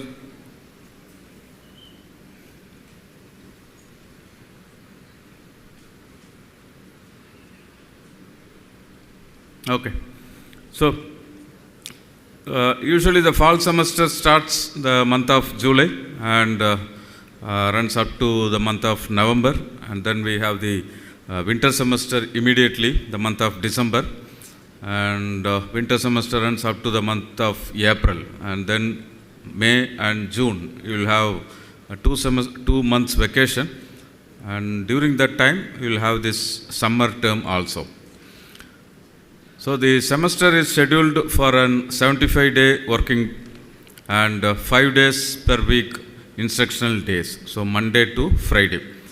And this optional semester is very short semester. It is meant only for re-registration of the courses and some special courses, and I will tell that about in subsequent slides.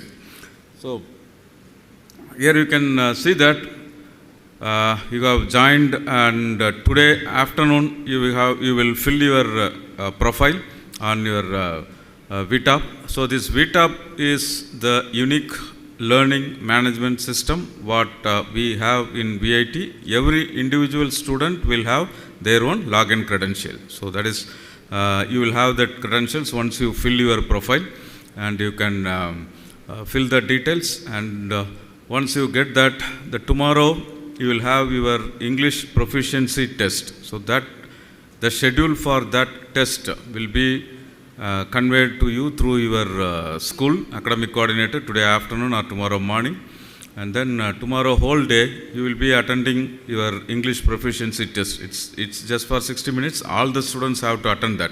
Only after attending that English proficiency test you will have your timetable in your hand. And then your classes starts on 20th July. So you have sufficient time. The reason is on Wednesday, the next batch, the students of computer science branch come here for the induction program. And on Friday, the other students, information technology and the computer science specialization program students come to the campus. So altogether, your preliminary work will be completed by this Saturday for all the B.Tech students. And then from Monday onwards, 20th onwards, you will have your regular classes. Your attendance will be recorded from your, from 20th onwards. So by that time, you go through your timetable, which will appear once you finish your English proficiency test tomorrow. Then identify the locations of the classrooms, location of the venues. It may be in different building. For some of it may be in the same building. So understand that and familiarize yourself with the campus, the locations of various classes and timing, and start attending the classes.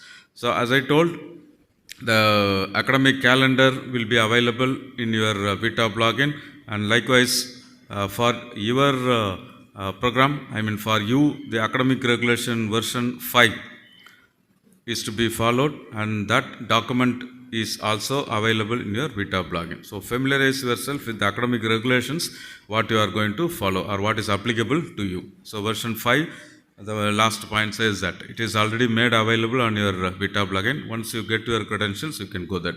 Similarly, parents also have their own login system through which they can monitor the performance of their ward, the activities of their ward, the marks, internal assessment marks, what they are scoring periodically, those things, the attendance of the ward can also be monitored through the login. So you need not come to the campus until otherwise there is an emergency requirement. Otherwise, you can monitor the performance, academic performance of your ward by sitting at your home. If anything goes wrong, you can directly contact the proctor through phone, and then the HOD also over phone, and then sort out any if at all there is any issue. Okay. And so this is the academic cycle, semester cycle, what you are going to follow. You have got admitted, and as I told, once you finish your English proficiency test, the courses will be registered for you. So based on the performance of the EPT, English proficiency test, the English course will be registered. It may not be registered for all the students. If your performance is good, you need not study that English course. For the others whose performance is relatively low, that English course will also be registered and it will appear in your timetable. So your friend may not have an English course, whereas you may have an English course. Don't compare the timetable with your friend. Okay, so somebody may have an English, that depends purely on the performance of this English proficiency test. So courses will be registered by the academic coordinator or by the school for the first semester alone. Once you complete your EPT. Remember, it is mandatory that all of you should attend this EPT, English proficiency test. Only after attending the English proficiency test, your timetable will be generated. Okay, so after that you can attend the class. So you cannot skip the test. So that is important. So for the first semester alone, the courses will be registered by the school. And you can start attending the class somewhere in the month of October. You will be informed to register the courses for the next semester. That's the winter semester. From then onwards, or the remaining semesters, you can follow the academic calendar and you can be prepared to register the courses on your own. So we follow fully flexible credit system. So the students have the flexibility to register the courses, decide the faculty members under whom you want to register, and also the session, whether in the morning session or in the afternoon session or in any of the slots which you are comfortable to attend the classes. So some may be interested to attend the class in the morning sessions, whereas some of you might be interested to attend the classes in the afternoon session. So if you are registering the theory classes in the morning, you can register the laboratory sessions in the afternoon. So it can be vice versa. So you can have a comfortable timetable. You can design the timetable on your own, and you can plan your academic workload from the next semester onwards, and you can attend it. So for the first semester, you cannot make any change or you cannot request for any change. Whatever is assigned to you, only those courses you have to study. Uniformly, all the students will have around 21 to 23 credits registered for the first semester. So some may have 23. That means they would have English in their timetable. For some, English may not be there. Understand it again. So don't compare with your neighbor. So he is having 23, whereas I am having only 21. He is having English, whereas I am not having English. So don't do that comparison. It's purely based upon your performance in the English proficiency test. So as pointed out, the calendar or the semester calendar will be designed for 75 instruction day and 5 working days only, Monday to Friday. If at all there is a shortage at due course of time, any 1 or 2 Saturdays may be made as an instruction day. But you have to understand that this fall semester have already started on 6th July, last Monday itself, for your seniors. So in order to sync the calendar along with your seniors, the Saturdays will be made instruction day. At least few Saturdays will be made instruction day for you in this semester. Remember that. Okay, so you will be academically engaged for 1 or 2 months. So Saturdays will be made instruction day for this semester alone. From next semester onwards, you will not have such things. Okay, since there is a delay in starting the semester for you, that is the reason. And so this is our fully flexible credit system, is our USP of VIT academic system. As I pointed out, every student can design their own curriculum until they graduate from the second semester onwards. So you have lot of flexibility in deciding your academic workload. So average credits to be registered in a given semester is somewhere 21 or 22. If you are extraordinarily good in academics, you can plan for registering more number of courses, and I will tell about what are those things, what are those features available for a bright student or a student who is strong in academics. So this is a curriculum applicable for the B.Tech programs, for all the B.Tech programs. If you look at as per AICTE norms, any student have to earn 160 credits for getting a B.Tech degree for any program. See, the complete curriculum structure, curriculum is available on your VTOP login. So immediately once you get your VTOP credentials, you download a copy of the curriculum, download a copy of academic regulations. So these two documents are very important. Have it in hand, go through those documents, familiarize yourself and follow those documents. All necessary academic instructions, guidelines are all available in that document. This is only a brief outline, and a detailed curriculum is available there. As you look at here, we have three categories. One is this university core courses for 60 credits, professional core courses for 60 credits, and then open elective for 40 credits. So all put together, there will be 160 credits. So under that professional core, you have program core for 40 credits and concentration for 20 credits. And apart from this 160 credits, which are mandatory, you have the flexibility in deciding the courses, what you want to study under concentrations and under open elective also. So you have flexibility in selecting the courses for 60 credits. So remaining 100 credits, core courses are of course mandatory for all. You have the flexibility in deciding in which semester you want to study. You can study in the second semester itself, or if you are not comfortable with any of the difficult subjects, you can postpone to the third semester or even fourth semester. Accordingly, you can plan your academic workload. The objective is you should not keep any backlogs. So that is very important. If you are registering for 20 credits or 21 credits in a semester, you have to put your wholehearted effort and complete all the courses and earn the credits with a reasonably good CGPA. So that CGPA matters for your future career. So that is very important. There is no meaning in accumulating a lot of credits in a single semester enthusiastically. You will end up in trouble. So you have to plan your academic workload accordingly. So apart from that, you have the other options called minor options, for which you have to earn around 18 to 20 credits, and then we have honors credentials. For that also you have to earn 18 to 20 credits in addition to 160 credits. So this minor option is a very, very important options where you can expand your knowledge by registering courses in other domains also. You can say, for example, a mechanical engineering student can register a minor in computer science or register a minor in electronics or quantum computing. Any minor can be registered by a mechanical engineering student. So apart from 160 credits, the student have to earn 18 credits minimum to have a minor. Likewise, honors course means it is offered within that program itself. A mechanical engineering student can get a honors in smart manufacturing.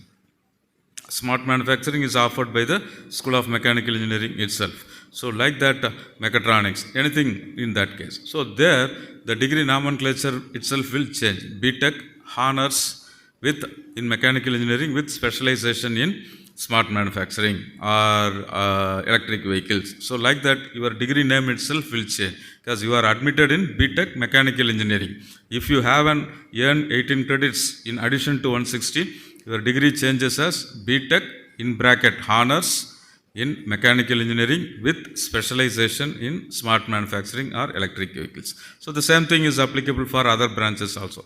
B.Tech honors in electronics and communication with specialization in biomedical or computer science, or like that it goes on. So anything within the school, if you earn, it becomes honors.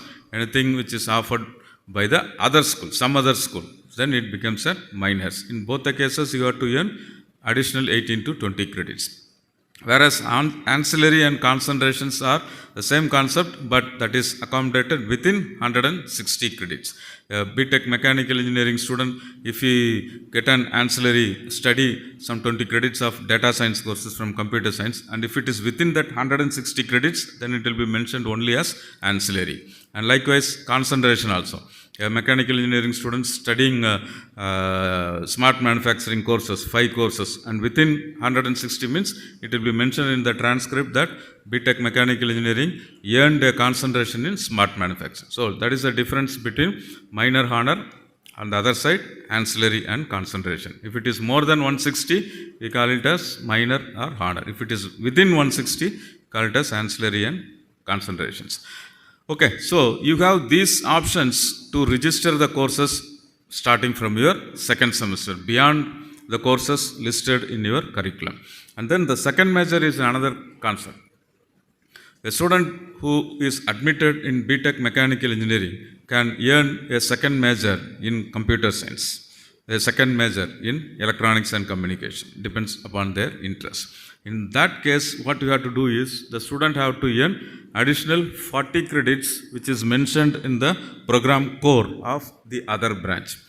A mechanical engineering student who will earn 160 credits as per the curriculum, plus second major means, in computer science means the program core of that computer science program. So there is 40 credits. That 40 credits need to be additionally earned. So therefore, it becomes 160 plus 40, 200 credits are sufficient to get a second major in any other program as interested. So these options are available in the curriculum. So there you have the flexibility in registering the courses and earning the credits for these things. So coming to the next one, this is a timetable pattern. What is following? These boxes are empty as of now. Once you complete your English proficiency test, suitably the courses will be filled in each box. Okay, so morning A1 to G1 slot. 7 slots you have in the morning. Similarly, 7 slots in the afternoon, A2 to G2. Likewise, L1 to L28 in the laboratory sessions in the morning, and 30 to 50, 30 to 60 in the afternoon sessions. So if you register a theory course in the morning, register for laboratory course in the afternoon. So tomorrow afternoon, once you complete your EPT, subsequently your courses will be registered for the semester, and then this timetable empty box will be filled when you see on Wednesday morning at least, hopefully. Okay, so then you can familiarize the courses what you are going to study. You can understand the time, understand the these things, location of your classrooms, and you can make a visit and start attending the classes from the next Monday onwards. So this one is a requirement. Minimum of 75% attendance is mandatory for attending the continuous assessment test and the final assessment test. That is very, very important. So for few days, first few days, the attendance will be recorded manually by your course teacher. And after a week or so, once the data of all the students are stored in our database systems, and then you will be having the facial recognition system or a biometric system. The instruments, the FRS system is already there in all the classrooms. Your data have to be uploaded in the system. Once it is done, the manual attendance practice will be scrapped, and you have to register your attendance only by showing your face in front of that device, facial recognition system. So you have to enter the class within the first 15 minutes. First 15 minutes. If the class session starts at 8 o'clock, you have to register your attendance before 8:15. If you enter the class after 8:15, even by 1 minute, your attendance will be recorded, but it will not be counted. System will mark as absent. The same thing is applicable for your laboratory session also. Okay. So that will happen after a week or so. Maybe after 27th or so, you will be having this biometric automated system. So till then manual attendance will be taken care. So your attendance is very, very important for allowing you to write the exams, periodic exams. So if your attendance is less, naturally you will be stopped and you have to run from pillar to post to allow you to write the exam, which normally will not happen. So ensure that you maintain around 85 to 90% of attendance always. Even if there is a human error or system error, you will not be stopped from writing the exam. So always you try to maintain 90% attendance. Chancellor sir already told you maintain 100% attendance always. That is good, but for the examination purpose, this is needed. And then about semester abroad program, our IR director will speak about it at a later sessions. And this is a typical examination process what we will be following in a semester. You have 2 continuous assessment tests.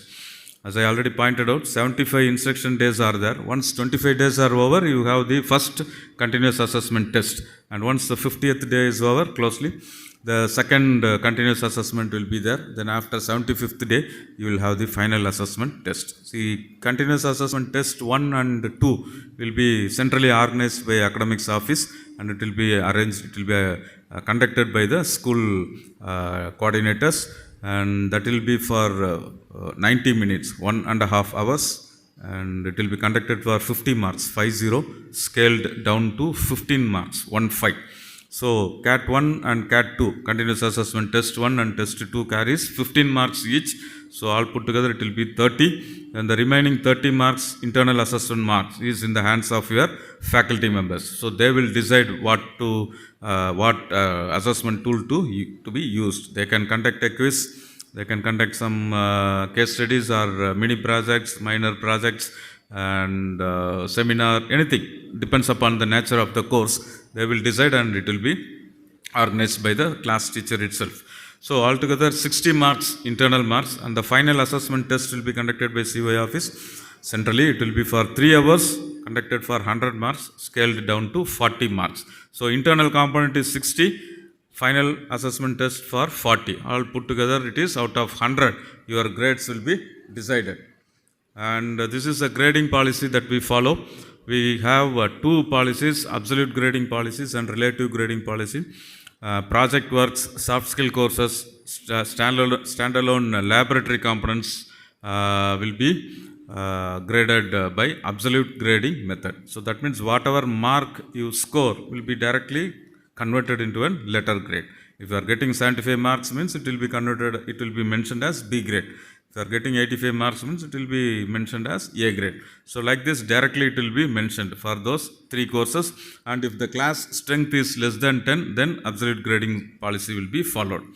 Whereas the other one is majority, 90% of the courses will follow only the relative grading concept. So that means the performance grade of a student in a class depends on the performance of the whole class, 60 students or 50 students within the class. So the class average will be determined, the range for each grade will be determined, and that will be mentioned in the system itself, and accordingly you will be getting a grade, either it will be from S to E grade, pass grades, and F means you are failing. F grades means it is fail grade.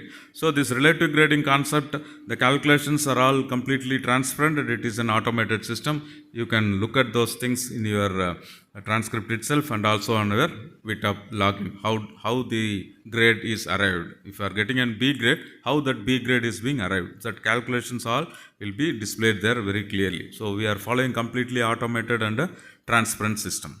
And if you are getting anything, say F grade or an N1 grade, if you are absent for the exam, if you are debarred for the exam, then you have to re-register the course. Remember that we don't have an arrear policy.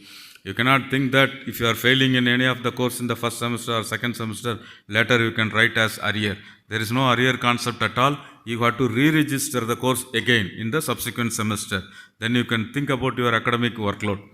Okay, so normally you will register for 20 and 21 credits, and if you are having a backlog course from the first semester or from the second semester, at a later stage you have to register that course also along with that. So you will be accumulating the courses and you will be unnecessarily under pressure, academic pressure only. So then and there, every semester you complete the courses, whatever you register, focus on your studies and get your CGPA. That is very important. The very first slide you have seen in summer term, short term. So that term is meant only for re-registering the courses. In a regular semester, if the course is not available, if a backlog course is not available, for example, if you are failing in a physics course in the first semester and in the second semester it may not be offered, then you have to wait and register in the summer term. You remember all other your friends will be enjoying their vacation and they will be at home, but you will stay here to re-register that backlog and you have to be here in the campus, and once that is finished, in the month of July, immediately you will start the next semester. So you will not have time even to visit your place or meet your parents there. Okay, so you will become a reason for all those consequences. So focus on your studies from the very first day itself. Being a dean academics, my advice will be only that one. So focus on your studies, be attentive in the class, ensure that you have minimum 90% attendance, attend the exams, maintain a CGPA from the first semester onwards. You cannot think of improving your CGPA while coming to the 7th semester or 6th semester. It is not at all possible. So plan your academic academic journey from the first semester onwards. Ensure you complete all the courses, and as seen in the slides, there are a lot of options in the campus. Parallelly, you will have a lot of deviations also in the campus. So be focused, and thank you for your patient listening. All the best. Thank you, Professor, for providing a clear insight into the academics. We have an eminent team of professors who have made the examination processes more efficient, student-centric, and technologically streamlined. I now invite Dr. Sivabalan, Controller of Examination, to brief about the examination systems. Good afternoon. Just I'll take a few minutes to explain what are the process which we are doing in COE office. Controller of Examination is called COE, and we are located in the building SJT, just backside of this hall.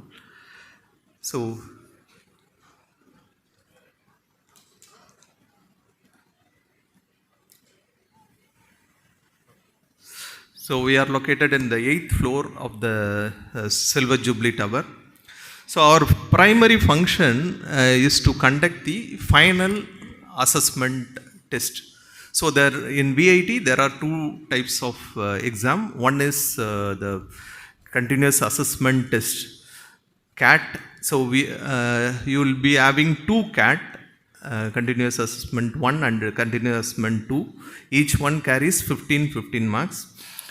So then there is a 30 marks for other quiz, project or something. So totally 60 marks is your internal.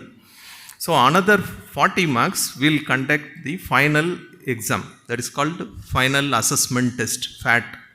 So that 40 marks and 60 marks in COE office will combine and will display the marks first.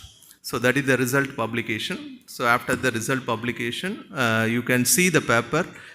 So everything is digital, so you can see your paper, and you can, if you want, you can apply for revaluation. So after 1 week time, we'll publish the grades. So that is the normal procedure which we are following. So that is the first task which we are doing in our office.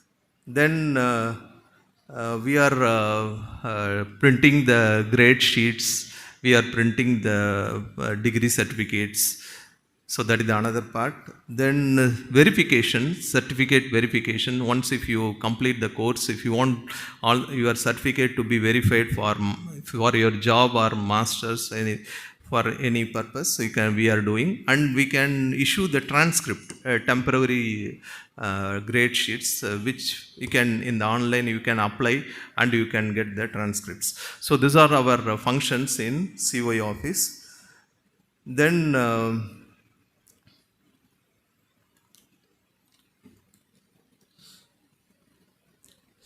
So I think it's okay. So this is the whatever the process I have told, so which is displayed here. So there is another one exam, arrear exam. So for arrear exam, the basic eligibility is you should be a timed out student. So timed out means after the duration of 4 years, then after that only you can be eligible for arrear. Until then, you can do, if you have failed in a subject, you have to do the re-registration. So that is already Dean Academics have explained.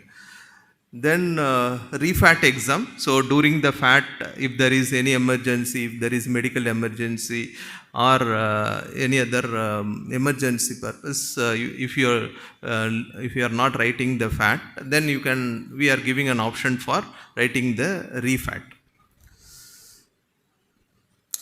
Then in B.Tech, actually the SDC director will explain about the B.Tech.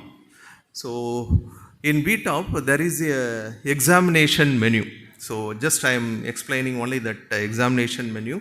So under this examination menu, you can see your marks if you want to see the mark, and if you want to see the schedule, exam schedule. So there is no all ticket for any of the exams in VIT. So you can see all the schedule of the exams, your date of exam and seating where your exams are planned, the venue of the exam. So all the details you can see it in the exam schedule. Then if you want to see the marks for that in semester wise, you can click the marks, so you can see the marks for each subjects. Then you can see the grades. So all the details you are having in the VTOP. Then there is a grade history. So if you click the grade history, you can get the grades for all the subjects. So if you are in the final year, I want to see all the grades, click the grade history. So you can get all the grades for the subject. So finally, I want to explain about the grading systems. Already as Dean Academics have explained. So there are absolute grading and relative grading. Okay. So for you, it's mostly for all theory exams, it is relative grading. So this is absolute grading, what they have explained. So the relative grading, mainly the range. For example, in absolute grading, S means if you are scoring from 90 to 100, it's a S grade. So it is fixed. In relative grading, that range is not fixed. That range is depend on the class average and the standard deviation in your class. So that is the basic difference. So for all your theory subjects, because the strength is normally it will be more than the 10, so you will follow the relative grading. So with this, just I will stop. Before I am concluding, just one main request is don't involve any type of malpractice in exams, any type of exam, either in CAT or FAT. Don't involve in any type of malpractice. So in VTOP itself, under the examination menu, we have given what are the actions we are going to take if involved in malpractice. Already it's very, very strict. Okay. So already VP has mentioned, for example, if you bring any chit of papers or mobile during the exams, then we'll give all papers 0. So that is a normal decision. So we'll give 0 for all the courses which you have registered in that particular semester. So it's very strict. So malpractice, so we are expecting 0 malpractice in our examination system. Okay. So with this, I'll stop. I wish you all the best. Have a good stay in VIT. Thank you.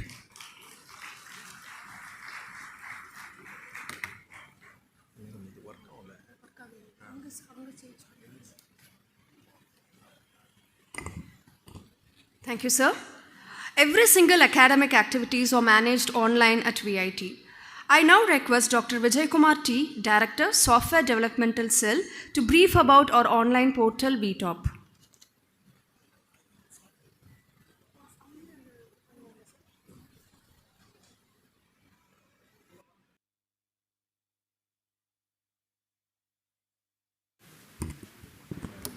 Okay. System அங்க இருக்கு.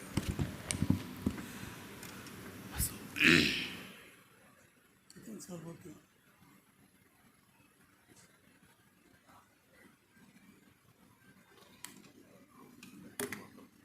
Battery.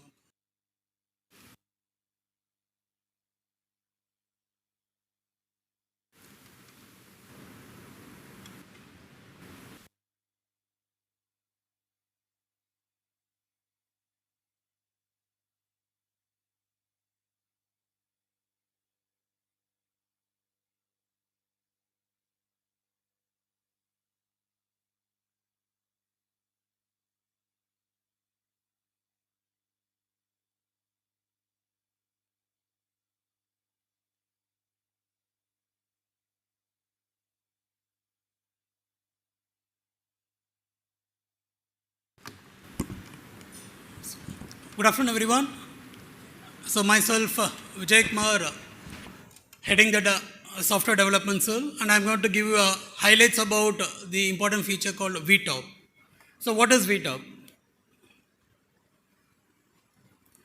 So VTOP is an in-house software which we have developed for supporting the entire university processes. It takes care of the academics, starting from admissions, academics, examination, all those things.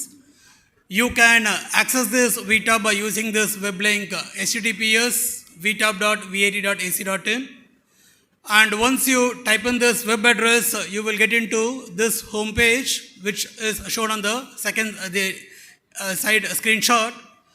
You can access it in 4 users. Either you can use it as a student, employee, and then it supports parent and also alumni. So for you students, okay, so click the student one. To access it, you need to get a VTOP credentials. I think you all might have completed the process in the Freshers portal. Use the Freshers portal, complete your student profile, and then the anti-ragging form. Once done, you can generate the VTOP credentials in the Freshers login. Once you set the credentials, obtain the credentials in the Freshers portal, you can come to this web portal and then you can start using it. One thing that we need to emphasize is the account and your password guidelines. So please, instead of your username, don't keep your registration number as your username. Instead, you can go for any nickname. It can be a combination of alphabets and numerics, and do not share anything, okay, so with your friends. Keep your password as a very strong password. Ensure that it contains a small letter, capital letter, some numbers, and then some special characters, whichever is as per the university policy. Set it up and do not disclose it to any other person, even if he is going to be a best friend for you. Please do not, because as per our policy, whatever, okay, so you are going to use it, okay, so whatever the pages that you access using the credentials, you will be responsible for it.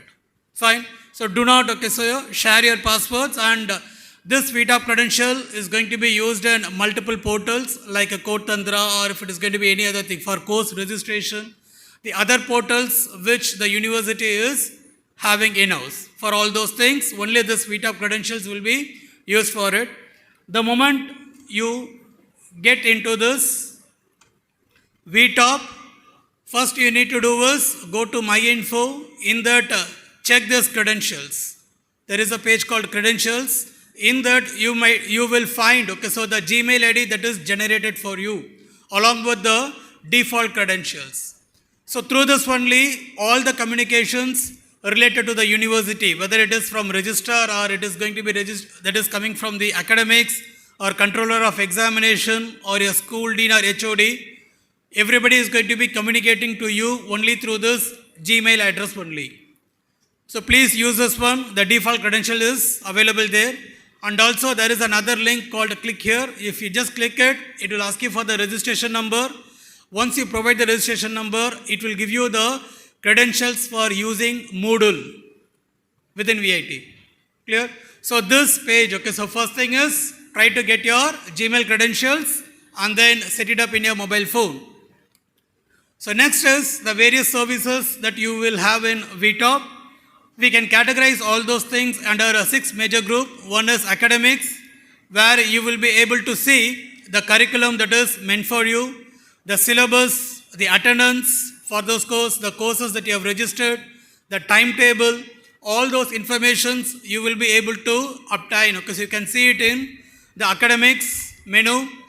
Likewise, we do have examination. In that examination menu, you will be able to see the informations related to your schedule of your exams, when it is, the seating arrangement, the mark details, the grades, the grade history, all those things you will be able to see it in the examination menu. Next is your hostels. This will pop up only for the hostelers, where you will be able to give the feedback about the caterer, or if you want to change the mess, you will be able to change the mess, changing those interfaces provided in the hostels one. Likewise, if you want to give a feedback, you can provide feedback for the hostels. All those is going to be provided in the hostels menu. Next is events. Your DSW and the schools will be conducting a lot of events specifically focused for the students. So those events will be listed in the event section. If you want, you can register that. The details about the various clubs and chapters that is available. So those informations is also made available in the VTOP, that is in the event section. If you want to download the certificates which is issued by the university, it may be for the top rank holder or can be for the attendance. For all those certificates which is issued by the university, you can download it in the event section. Likewise, we do have a menu for finance where you will be able to make payments. All payments, including your tuition fees or course registration fees or whatever is going to be, everything you need to pay, you can pay only by using this VTOP one. No cash payment is entertained here. So the links for all those things is available here. Even if it is going to be a facility for using your physical education department facilities or the transport, everything you can use it by using this payment or finance menu. Then general, if you want to apply for bona fide certificates or if you want to know about the scholarships, all those informations are available in the general section. So that is about the VTOP, and we also support in the form of mobile apps. For students, we do have a V8N app. So this is the QR code for downloading it. The link for this, your mobile app, okay, your V8N app is already available in the VTOP homepage itself. You can just copy this, okay, so scan this QR code and install your V8N app.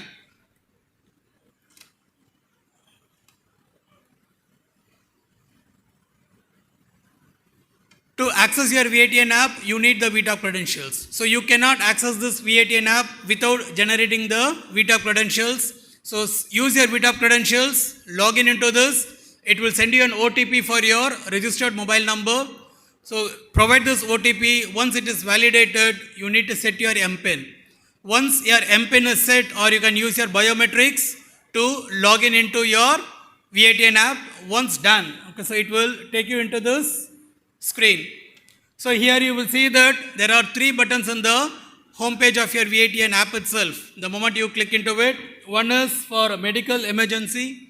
If you have any medical emergency, you can just click this immediately. Message will be popped up to the hostelers as well as for the DSW office. Likewise, if there is an anti-ragging thing that has been happening up, some ragging kind of a thing, immediately if you just press that button, your information along with the GPS location will be shared to the DSW office as well as for the hostel authorities. Immediately they will help you out from this situation. Fine. Next is the second screenshot will tell you about the classes that you do have on that particular day, slot wise, how it is going to be. For example, on the top you will see there is some information related to the course. That is at 8 o'clock, what is the class that you do have, in which venue it is going to be, all those informations. And next to the venue, there is a location icon. If you click it, it will show you a Google map from your current place to that particular location where it is located. So that information is available. And also 15 minutes earlier to your scheduled class, you will get an alert that you do have a class at 8 o'clock. Fine. For every class, 15 minutes before you will get an alert. So please do not, please keep your notification alert, okay, so enabled. Please do not disable it. You will not get your notifications. Next is on the home page itself, you will also have information about the upcoming your assignments which you are supposed to complete in the upcoming week. So that information is shown. Likewise, as Sir said, okay, Dean Academic said, henceforth maybe after a week, okay, so you will be having face metric based attendance. So the moment you show your face, get it recorded, immediately you can see the log in your mobile phone. What are the reason 5, okay, so or 10, okay, so mobile logs will be shown up here. The details you can see it in the thing. And whatever the feature that is available in your VTop, all those features is made available here. You will have academics, examination, everything. Even examination also on the day of exam, whether it is CAT exam or it's going to be FAT exam, by 6 o'clock early morning, you will get alert that. So you have an examination along with your seating details, your venue details, everything. Clear? So please keep your notification enabled always. And also in the home page on the top, you will see there is a message icon is there. If you click it, you can directly chat with your proctor. Something similar to your WhatsApp. So these chats are properly recorded. So what we request everyone is, instead of using WhatsApp, please use this V8N app to chat with your proctor. Your proctor will be responding to this. Fine. So in the V8N app itself, we do have also a grievance portal. If you have any grievance, as a student, which you need to communicate to the DSW office, then you can choose the grievance portal, select the topic and give your grievances immediately. Okay, so it will be sent to the DSW office people and they will try to resolve that issue as early as possible. So these are some of the features we have provided in the V8N app. So almost all feature what is available in VTop is made in this V8N, and we are also keep on upgrading so that every information is coming to the student in the app itself. So like the V8N app, we do also have an app for the parents. Parents can use this.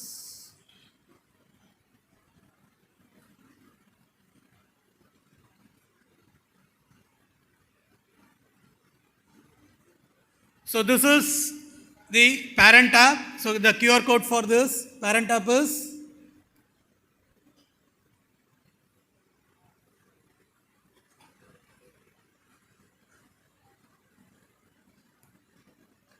this is the QR code for the parent app. To access this parent app, we need 4 information. The first one is the mobile number that you have entered. Either it can be the father mobile number or the mother mobile number which you have entered in the student profile.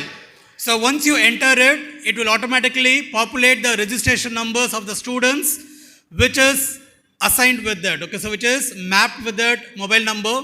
Instead of mobile number, you can also give an email ID. So either you can give a mobile number or the email ID of the father or mother.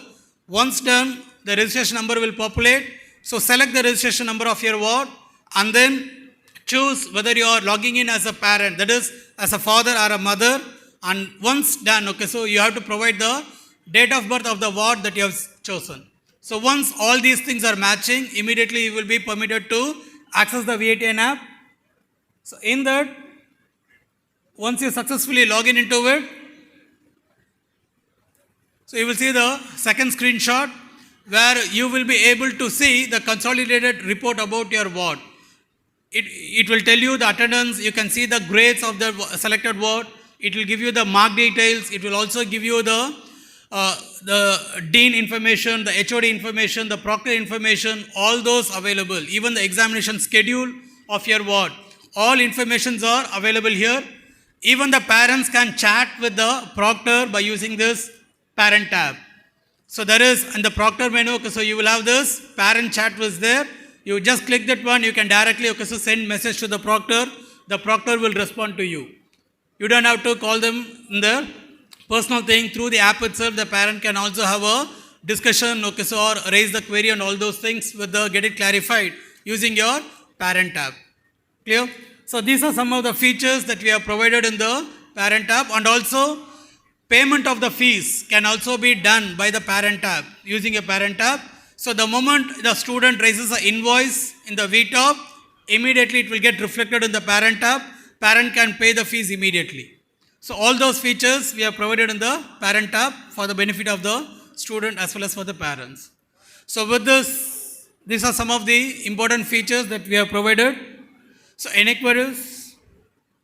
So with this, I stop my presentation and wish you all the best. Thank you.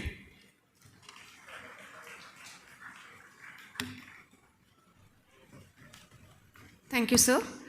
I now invite Dr. Rita Bhattacharya, HOD, Center for VIT Happiness and Wellbeing, to brief about the mental emotional health support system available at VIT.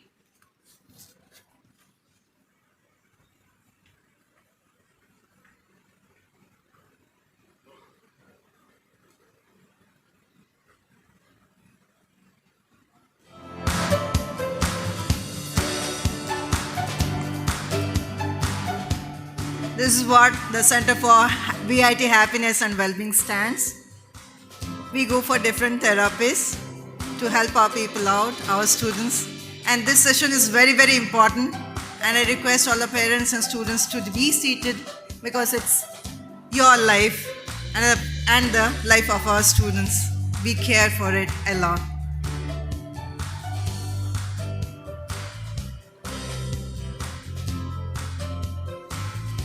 It's a different type of awareness sessions of mental health where you can see over here on the streets when you pass by. There are special events conducted by the center over here along with students' welfare.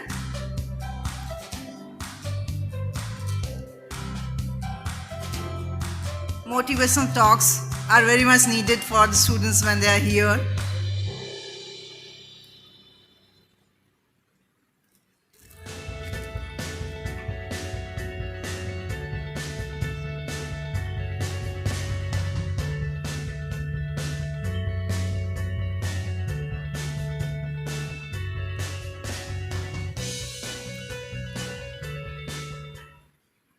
So a warm afternoon to one and all present here. I'm really appreciating those who are being seated because half a day is nothing for your own words who are going to be here for the next 4 years. I really appreciate.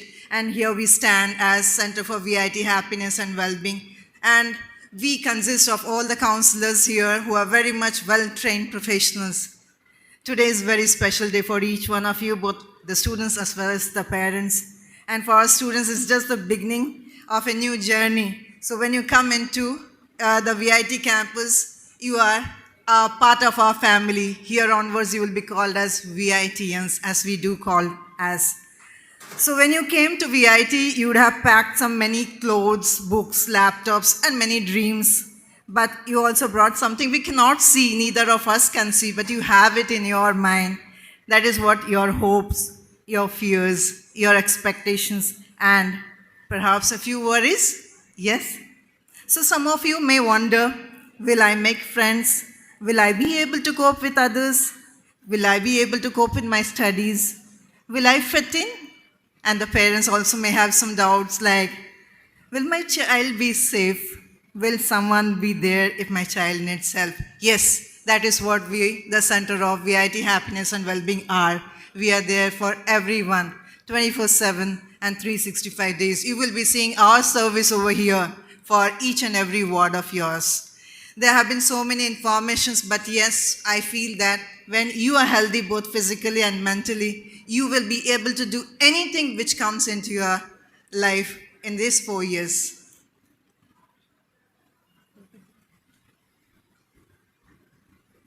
This thing and do it from there, ma'am. The TV does not have you do it here, ma'am. Like this, if you do, it will change, ma'am. It's coming. Okay, this is what we stand as. You can see a silver board which will be available in almost all the buildings wherever you are having your own classes. As soon as you enter the building, you will see the silver board which contains the information of each and every counselors and their mobile numbers along with the sitting place. So yes, we feel life is very precious. If you think something, it goes beyond it, whether it is positive or negative. That is what we have to hold ourselves out. So you can see my name also. I am seated in SMV. So the others also, the whole information will be over there. And this is what you can see. We hold life and we hold everyone in our palms. So this is what our organogram is. We are reporting to Vice Chancellor, and I do stand as the head of the department here. I would like to introduce one by one the professional counselors over here to come and stand as I introduce each one. Mr. Felix Emmanuel, he is our residential senior counselor. He is found in TT block and he is also in the men's hostel. Mr. Parthivan is not well, so he is not among us today. Dr. Dhanlakshmi, she's in PRP. She is a senior counselor again. Dr. Jetson Satya Gospel. Come here. Mr. Clinton Joseph. Mr. Muralidharan. Mrs. Reshma. Please come in front as I call each one of you. Ms. Beulah. She is a residential counselor again. She is available in the hostel. Ms. Lakshmi and Mr. Rahul. So, if the important people, those who are available for the noble service that VIT has, and we all are professionals, we all are helping people out for all the mental health that comes across. Thank you so much. I would like to ask them to be seated again. Thank you. So this is how we all in a group stands together. Yeah, this is what very important, which is very much needed to know about the information about us. We are available 24/7 in the campus. I mean, the counseling service is available. Anyone will be there to, for your need, for your requirements whenever needed. There are 11 counselors where 5 females and 6 males are there. Residential counselors, as I was telling, they are available in the hostel. Suppose you find it difficult, you will be able to recall them whenever you want them. Non-residential is a section number, and we all are spread across the campus. As you can see, whenever you enter the room or the building where you are going to have your classes, you can see a silver board there, and you can approach us anyway. We are always ready for the emergency whenever required. And we have Dr. Dinesh as the psychiatrist. He is available for 2 days in a week, Tuesdays and Friday, and his timing is 3 to 5 p.m. He is available in the main health center. Moreover, we have our first aid center also in both the hostels. So how to approach the counselors? We may think that parents or, the students message with the phone numbers displayed in the respective buildings. You can have our numbers over there. You can take a photo of it.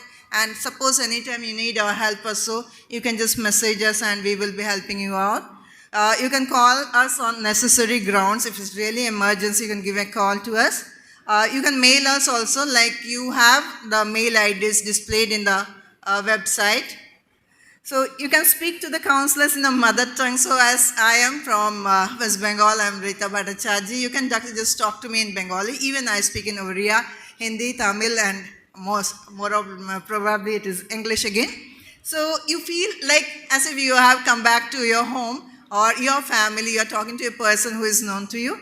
So this is how we listen to you. We don't judge people. Please do not think that what they will think if we say something about all this. So this is the QR code which you can see in the website, and you can also take it. Suppose as a parent you feel that your child is feeling some homesick or something where you need our help, we'll be there for you. So areas of counseling, I can just say the first area is for the new students, I can say, where we find many students homesick who are staying in the hostel for the first time, and we have seen them crying and they are not eating well because they need some time for adjustment. It's very normal for anyone who comes to the new environment. We see the relationship issues, peer pressure, as it was discussed today morning. And we find there are people, those who are isolated and they feel lonely, or they have some health issues, or they feel very low self-esteem when they compare to others. And you can see the academic as well as psychological issues. Now after COVID, there is nothing hidden, and there is no myth or stigma attached. So just walk into us whenever you need help. This is what we are here for. Yeah, besides counseling, we go for some events where I have shown the video as such. There are some therapy. This is very much different from other events. We make the person understand that they are undergoing something, but they will be able to come out of it. This is what the therapy sessions are. And in the month of July, we will be going for it. And I'll be sending mails to you. Please do not forget to attend, because these are very important for you all to go on with this 4 years of sessions. So these are all the things here. Yeah, happiness, as the center is said to be as, happiness starts within us. We cannot see happiness in others until and unless we feel that we are happy within each other. Let us just spread it and nurture it and watch it grow. So when we see others happy, we'll be really happy. Thank you for choosing VIT again, and welcome to VIT. Thank you all.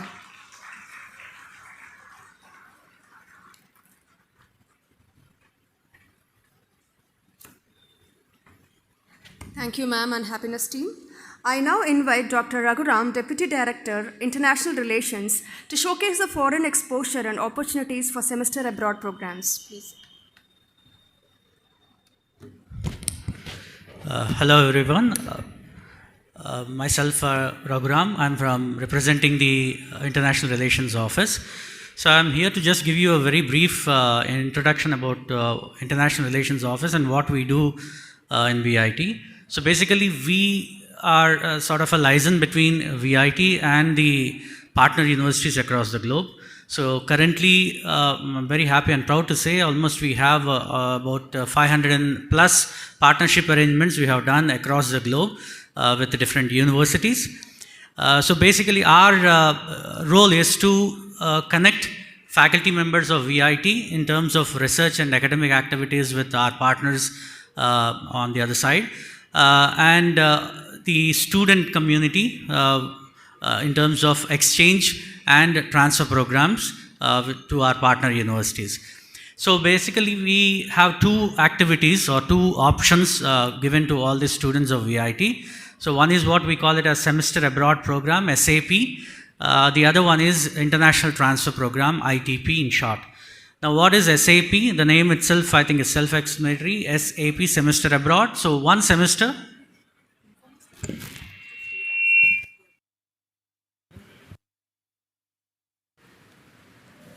A small announcement, please, to parents and students. Please stay back for further information. It's going to complete in another 10 minutes. Please stay back. Right, so semester abroad is one semester. Students can go to our partner universities and then they can do a project work over there with the faculty over there, and then the credits are transferred back. So we call it as semester abroad.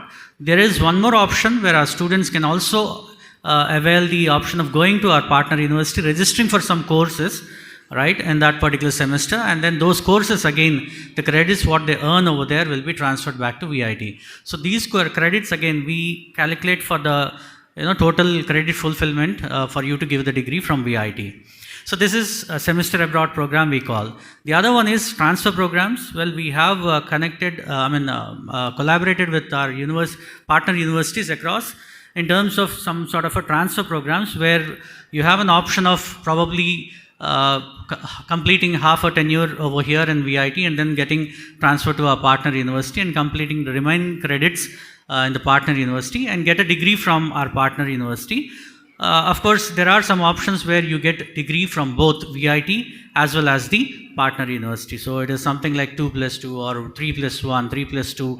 There are different options, and all these options, of course, are based on the mapping done with our partner university. So basically, we send our curriculum, they do some sort of a mapping, right, and then they ask, okay, these are the credits which can be transferred.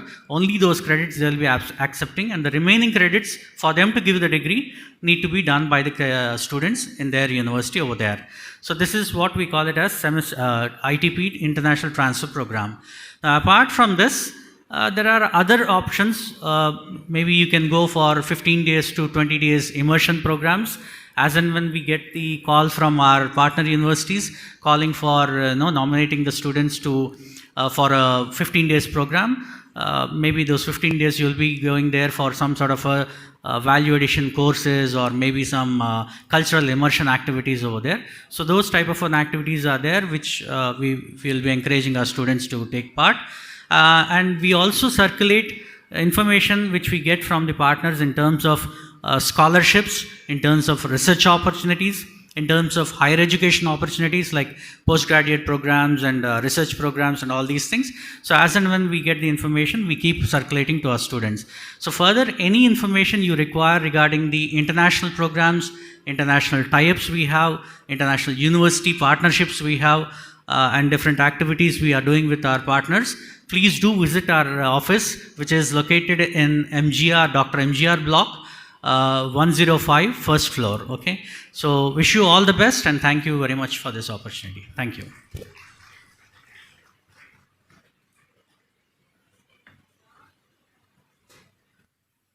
Thank you, sir.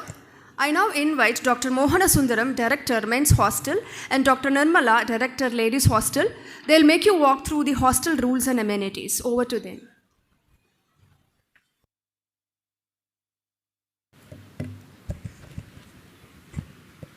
Thank you, ma'am. Dear parents, very good afternoon. This is Dr. Mohana Sundaram, Director of the Men's Hostel, and she is Dr. Nirmala Sundaram, Director of the Ladies Hostel. We are here to give us some sort of, very few points, important points about the hostel stay and rules and regulations. Over to ma'am. Thank you, Dr. Mohan. I can see all the parents are, the lunchtime and you're feeling really hungry, but we request you to all stay here for another 5 minutes. We are quickly going to run down about the hostel rules and regulations. So today talk, AVP was talking about we have students from all parts of India as well as from 75 countries. So at hostels, we make sure that we provide you a safe, secure environment, as well as you got a chance to interact with people from towards all India and the international students to develop your interpersonal skill, and you'll be socially responsible.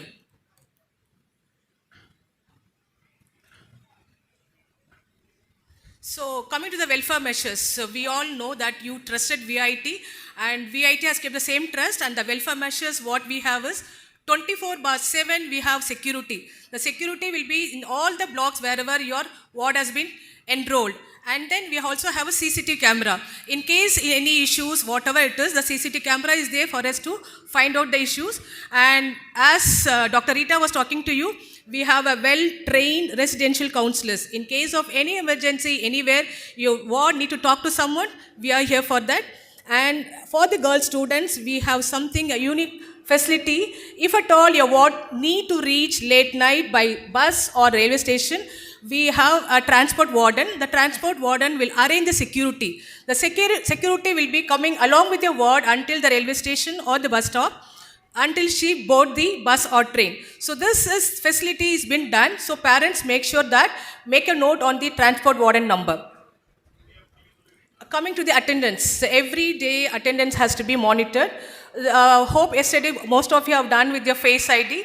Every day the block supervisors used to visit your entire every room individually, and you need to be staying in your respective room. So attendance monitoring is very important, because throughout the campus everything is monitored through the turnstile and the Face ID. If at all a student failed to give the attendance, then immediately the block supervisor will call the student, and if he or she is not responding, take this note: do not disturb your parent peaceful sleep. Immediately the call will be triggered to your parents, and they will be knowing that you are not in your room, and if you don't want to disturb them, please don't do that. Stay back in your respective room by 9 o'clock, give the attendance, and because the silent hours is maintained between 9 and 6 a.m. So coming to this in-time outing here. So for all the first years, to make a note, until Diwali, no shopping and outing is done for the B.Tech students. All the UG students, considering lots of factors. So you can't go out until for the next 3 months. And after this, you have 2 hours outing during your regular working days and 4 hours outing during the non-instruction days. So outing doesn't permit you to go anywhere you want. You got a restricted place within VIT, which will be discussed with the DSW, student welfare. Within the 5 kilometer radius is only where you are permitted to go. and you need to come to the main gate by 7 p.m. All the gate is assessed through the turnstile. So every student, whenever you enter or exit, everything is recorded and all the biometric attendance will be within us. And if a student failed to come within the time, then we will call you for that. And you can be around the campus by 8:30, you should be in your room. After that, there are students who go for the night sleep for any technical or any cultural event. You are permitted to stay within the campus between 9 and 1 p.m., 1 a.m. Back to the leave approval policy. Dear parents, as ma'am mentioned, for the first 3 months, there is no outing and shopping for the men's hostel students as well. And we are following 2 different policies for the leave approval. For the men's student, leave approval will be done by only the proctors, as well the ladies hostel students will be taken care by their respective block wardens as well the supervisors. And regarding the number of times, leave twice in a month. If it is with the parent, there is no limited. And other than that, the winter vacation, summer vacation and all will be limited. And regarding the change of mobile numbers, most of the students are all using their parent number as their for the communication. Please do change it. On one more most important, that should be changed through your proctor only. And again, email IDs of your personal, like the parent, please do remove the email ID from your WhatsApp mobile, because if you are receiving any email from the registered email ID stating that my son is going out for so-and-so purpose, we will think that the parent is sending an email, but we cannot track the email who is using it all. So make sure your ward mobile shouldn't have your personal email ID. And about the norms, hostel norms, if you are collecting the affidavit, I hope you all have collected the affidavit. Those who haven't submitted the affidavit, no hurry, because as admission assistant director mentioned, we have enough time for the document verification as well the photo capturing. So have to check each and every points of the affidavit, and we are maintaining the silence hours from 9 to 6 p.m. As mentioned in the picture, please be careful. No students are allowed to keep the personal cooking equipments or the oven and all. Almost another thing, you are not allowed to set up your personal desktop computer in your room. Only the laptop is allowed. And we are happy to announce that our campus is completely a ragging-free campus. If at all, if you are facing any harassment kind of things, then you can report to the concerned block warden or the supervisors who are standing near to you as a security personnel. They will help you within no time. And another important thing, we are having a policy of conducting the bi-monthly review meeting, which will be convened by our respected Vice President and the Vice Chancellor. They will come to our venue, and then students, volunteers can join for the meeting. You can raise your queries as well the grievances. It will be addressed then and there. Other than that, we have a policy of collecting the grievances through web portal or the QR code, and you can raise your queries every time. And mess change also will be done every month.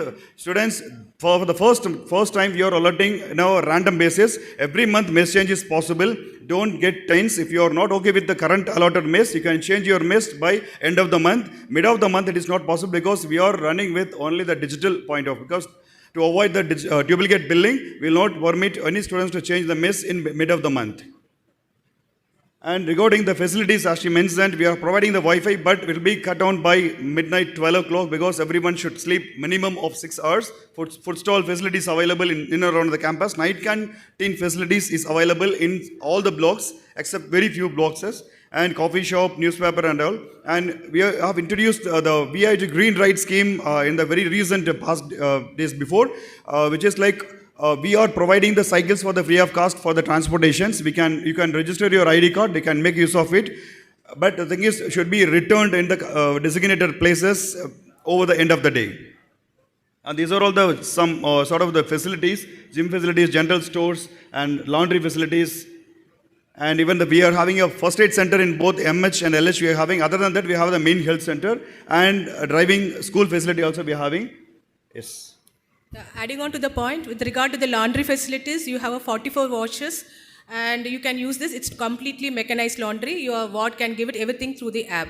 So coming to this, the next, academics, you could have heard a lot about the dean academics, control of examination, but the life in the hostel is very important for all your ward.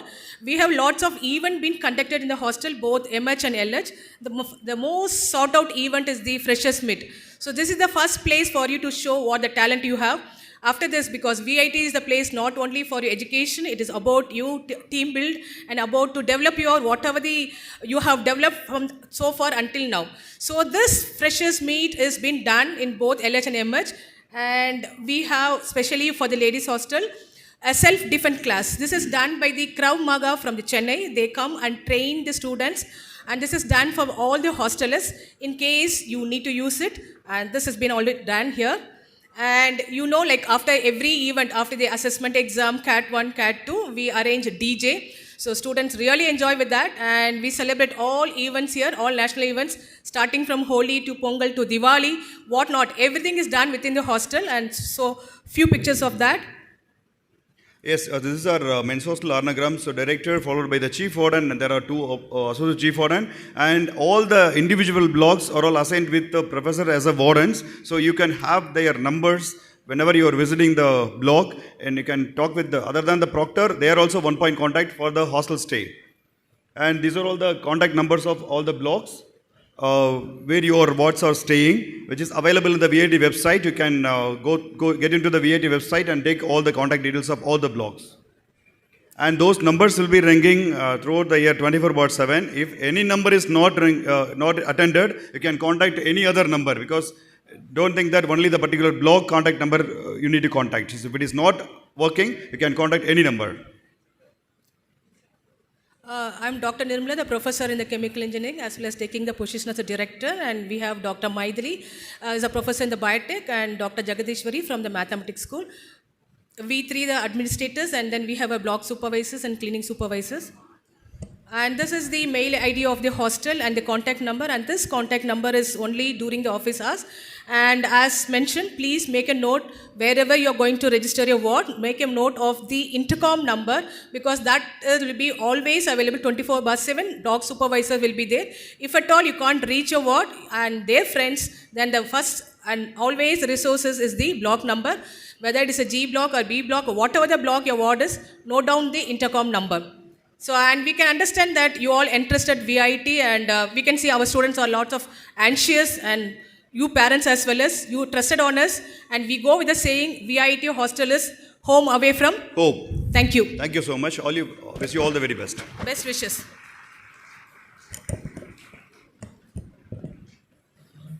Thank you, professors. We are into the last session of the day. We proudly present the Students' Welfare Office, and I am a part of Student Welfare team. I am Dr. Mohana Priya, Assistant Director, Students' Welfare. So, to brief you in short about Students' Welfare, this acts as a bridge between the student body and the administration and the faculty group. So, starting from the day you step on to the college, your induction day, this is the first day, right? So from this point till the moment where you walk proud across the stage on your convocation, we, the Students' Welfare, will be aside you, guiding you all the time throughout your VIT journey. We have a small video, and with that we will end up. Yes.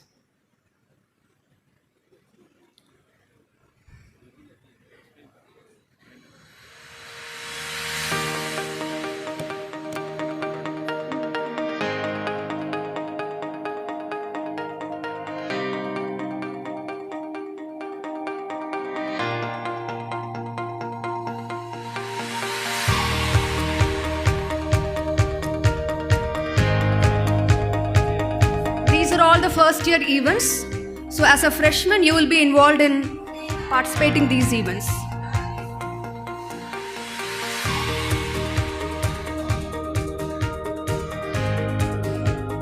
All state cultural festivals.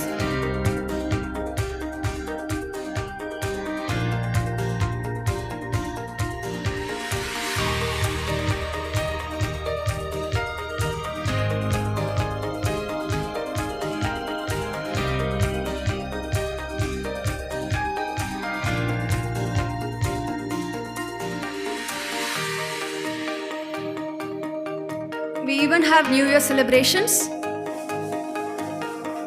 Pongal festival.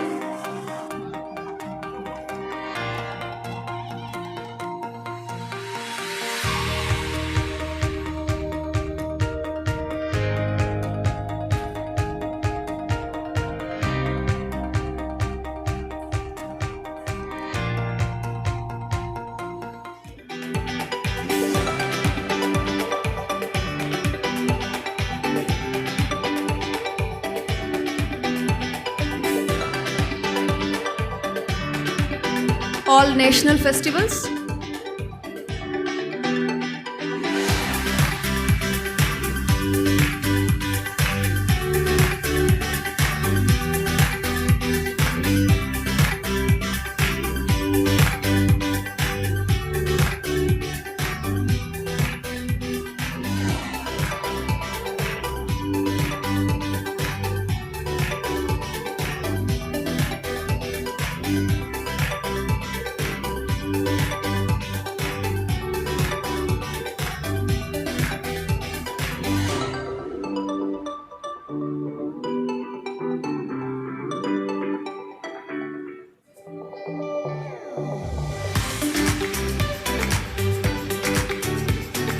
We are also into socially responsible schemes.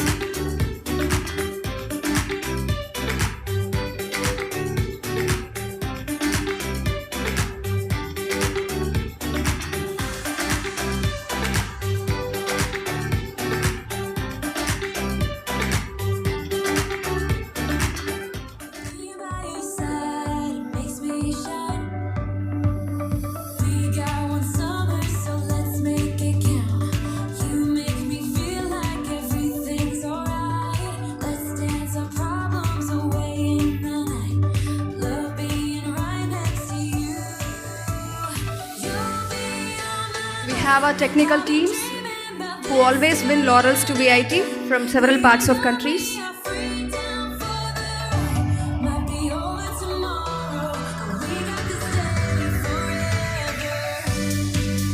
This is the annual Techno Festival at VIT, Gravitas. This is the cultural festival of the university.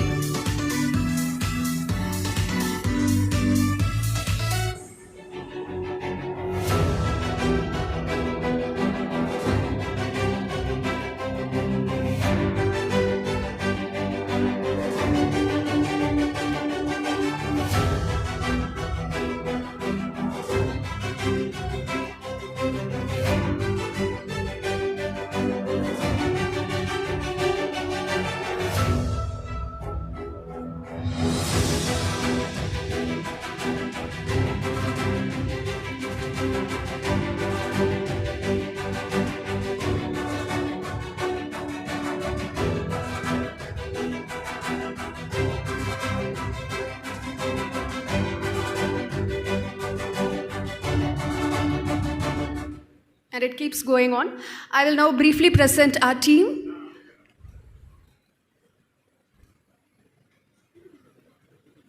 Yes.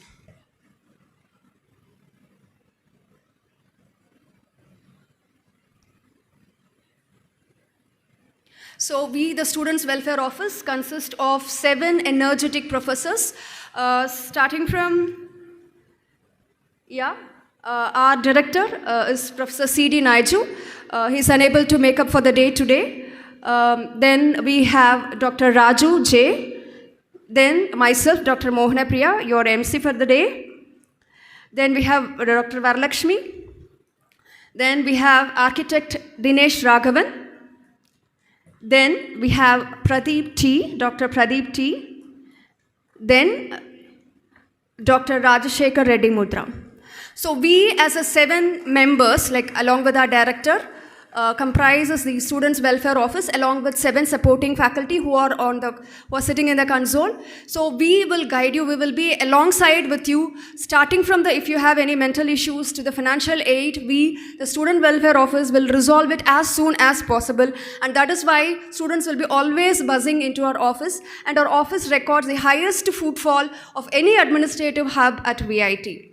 So I will quickly present about proctoring system at VIT because this is one of the important schemes that we would like to tell. Thank you, professors, for your gesture. So your important task for the day, apart from this session, is to meet your proctor along with your parents. So from 2 to 3 we have another important agenda for you. From 3 to 6 onwards, your important duty for the day is to meet your proctor with your parents. I'm repeating it. Today it is mandated to meet your proctors because your proctors are considered as the mentor, I mean local guardian. So proctor is nothing but one of the faculty of VIT, and 20 students will be assigned to each proctor. So students will be called as a proctee and the faculty, the mentor, will be called as the proctor. So for each student, approximately 20 to 25 students will be allotted.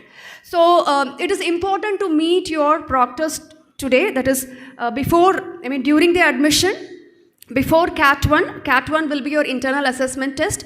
It is mandatory to meet your proctor before every internal assessment. Otherwise, you will be in trouble. So I am putting it straight away in your first induction itself.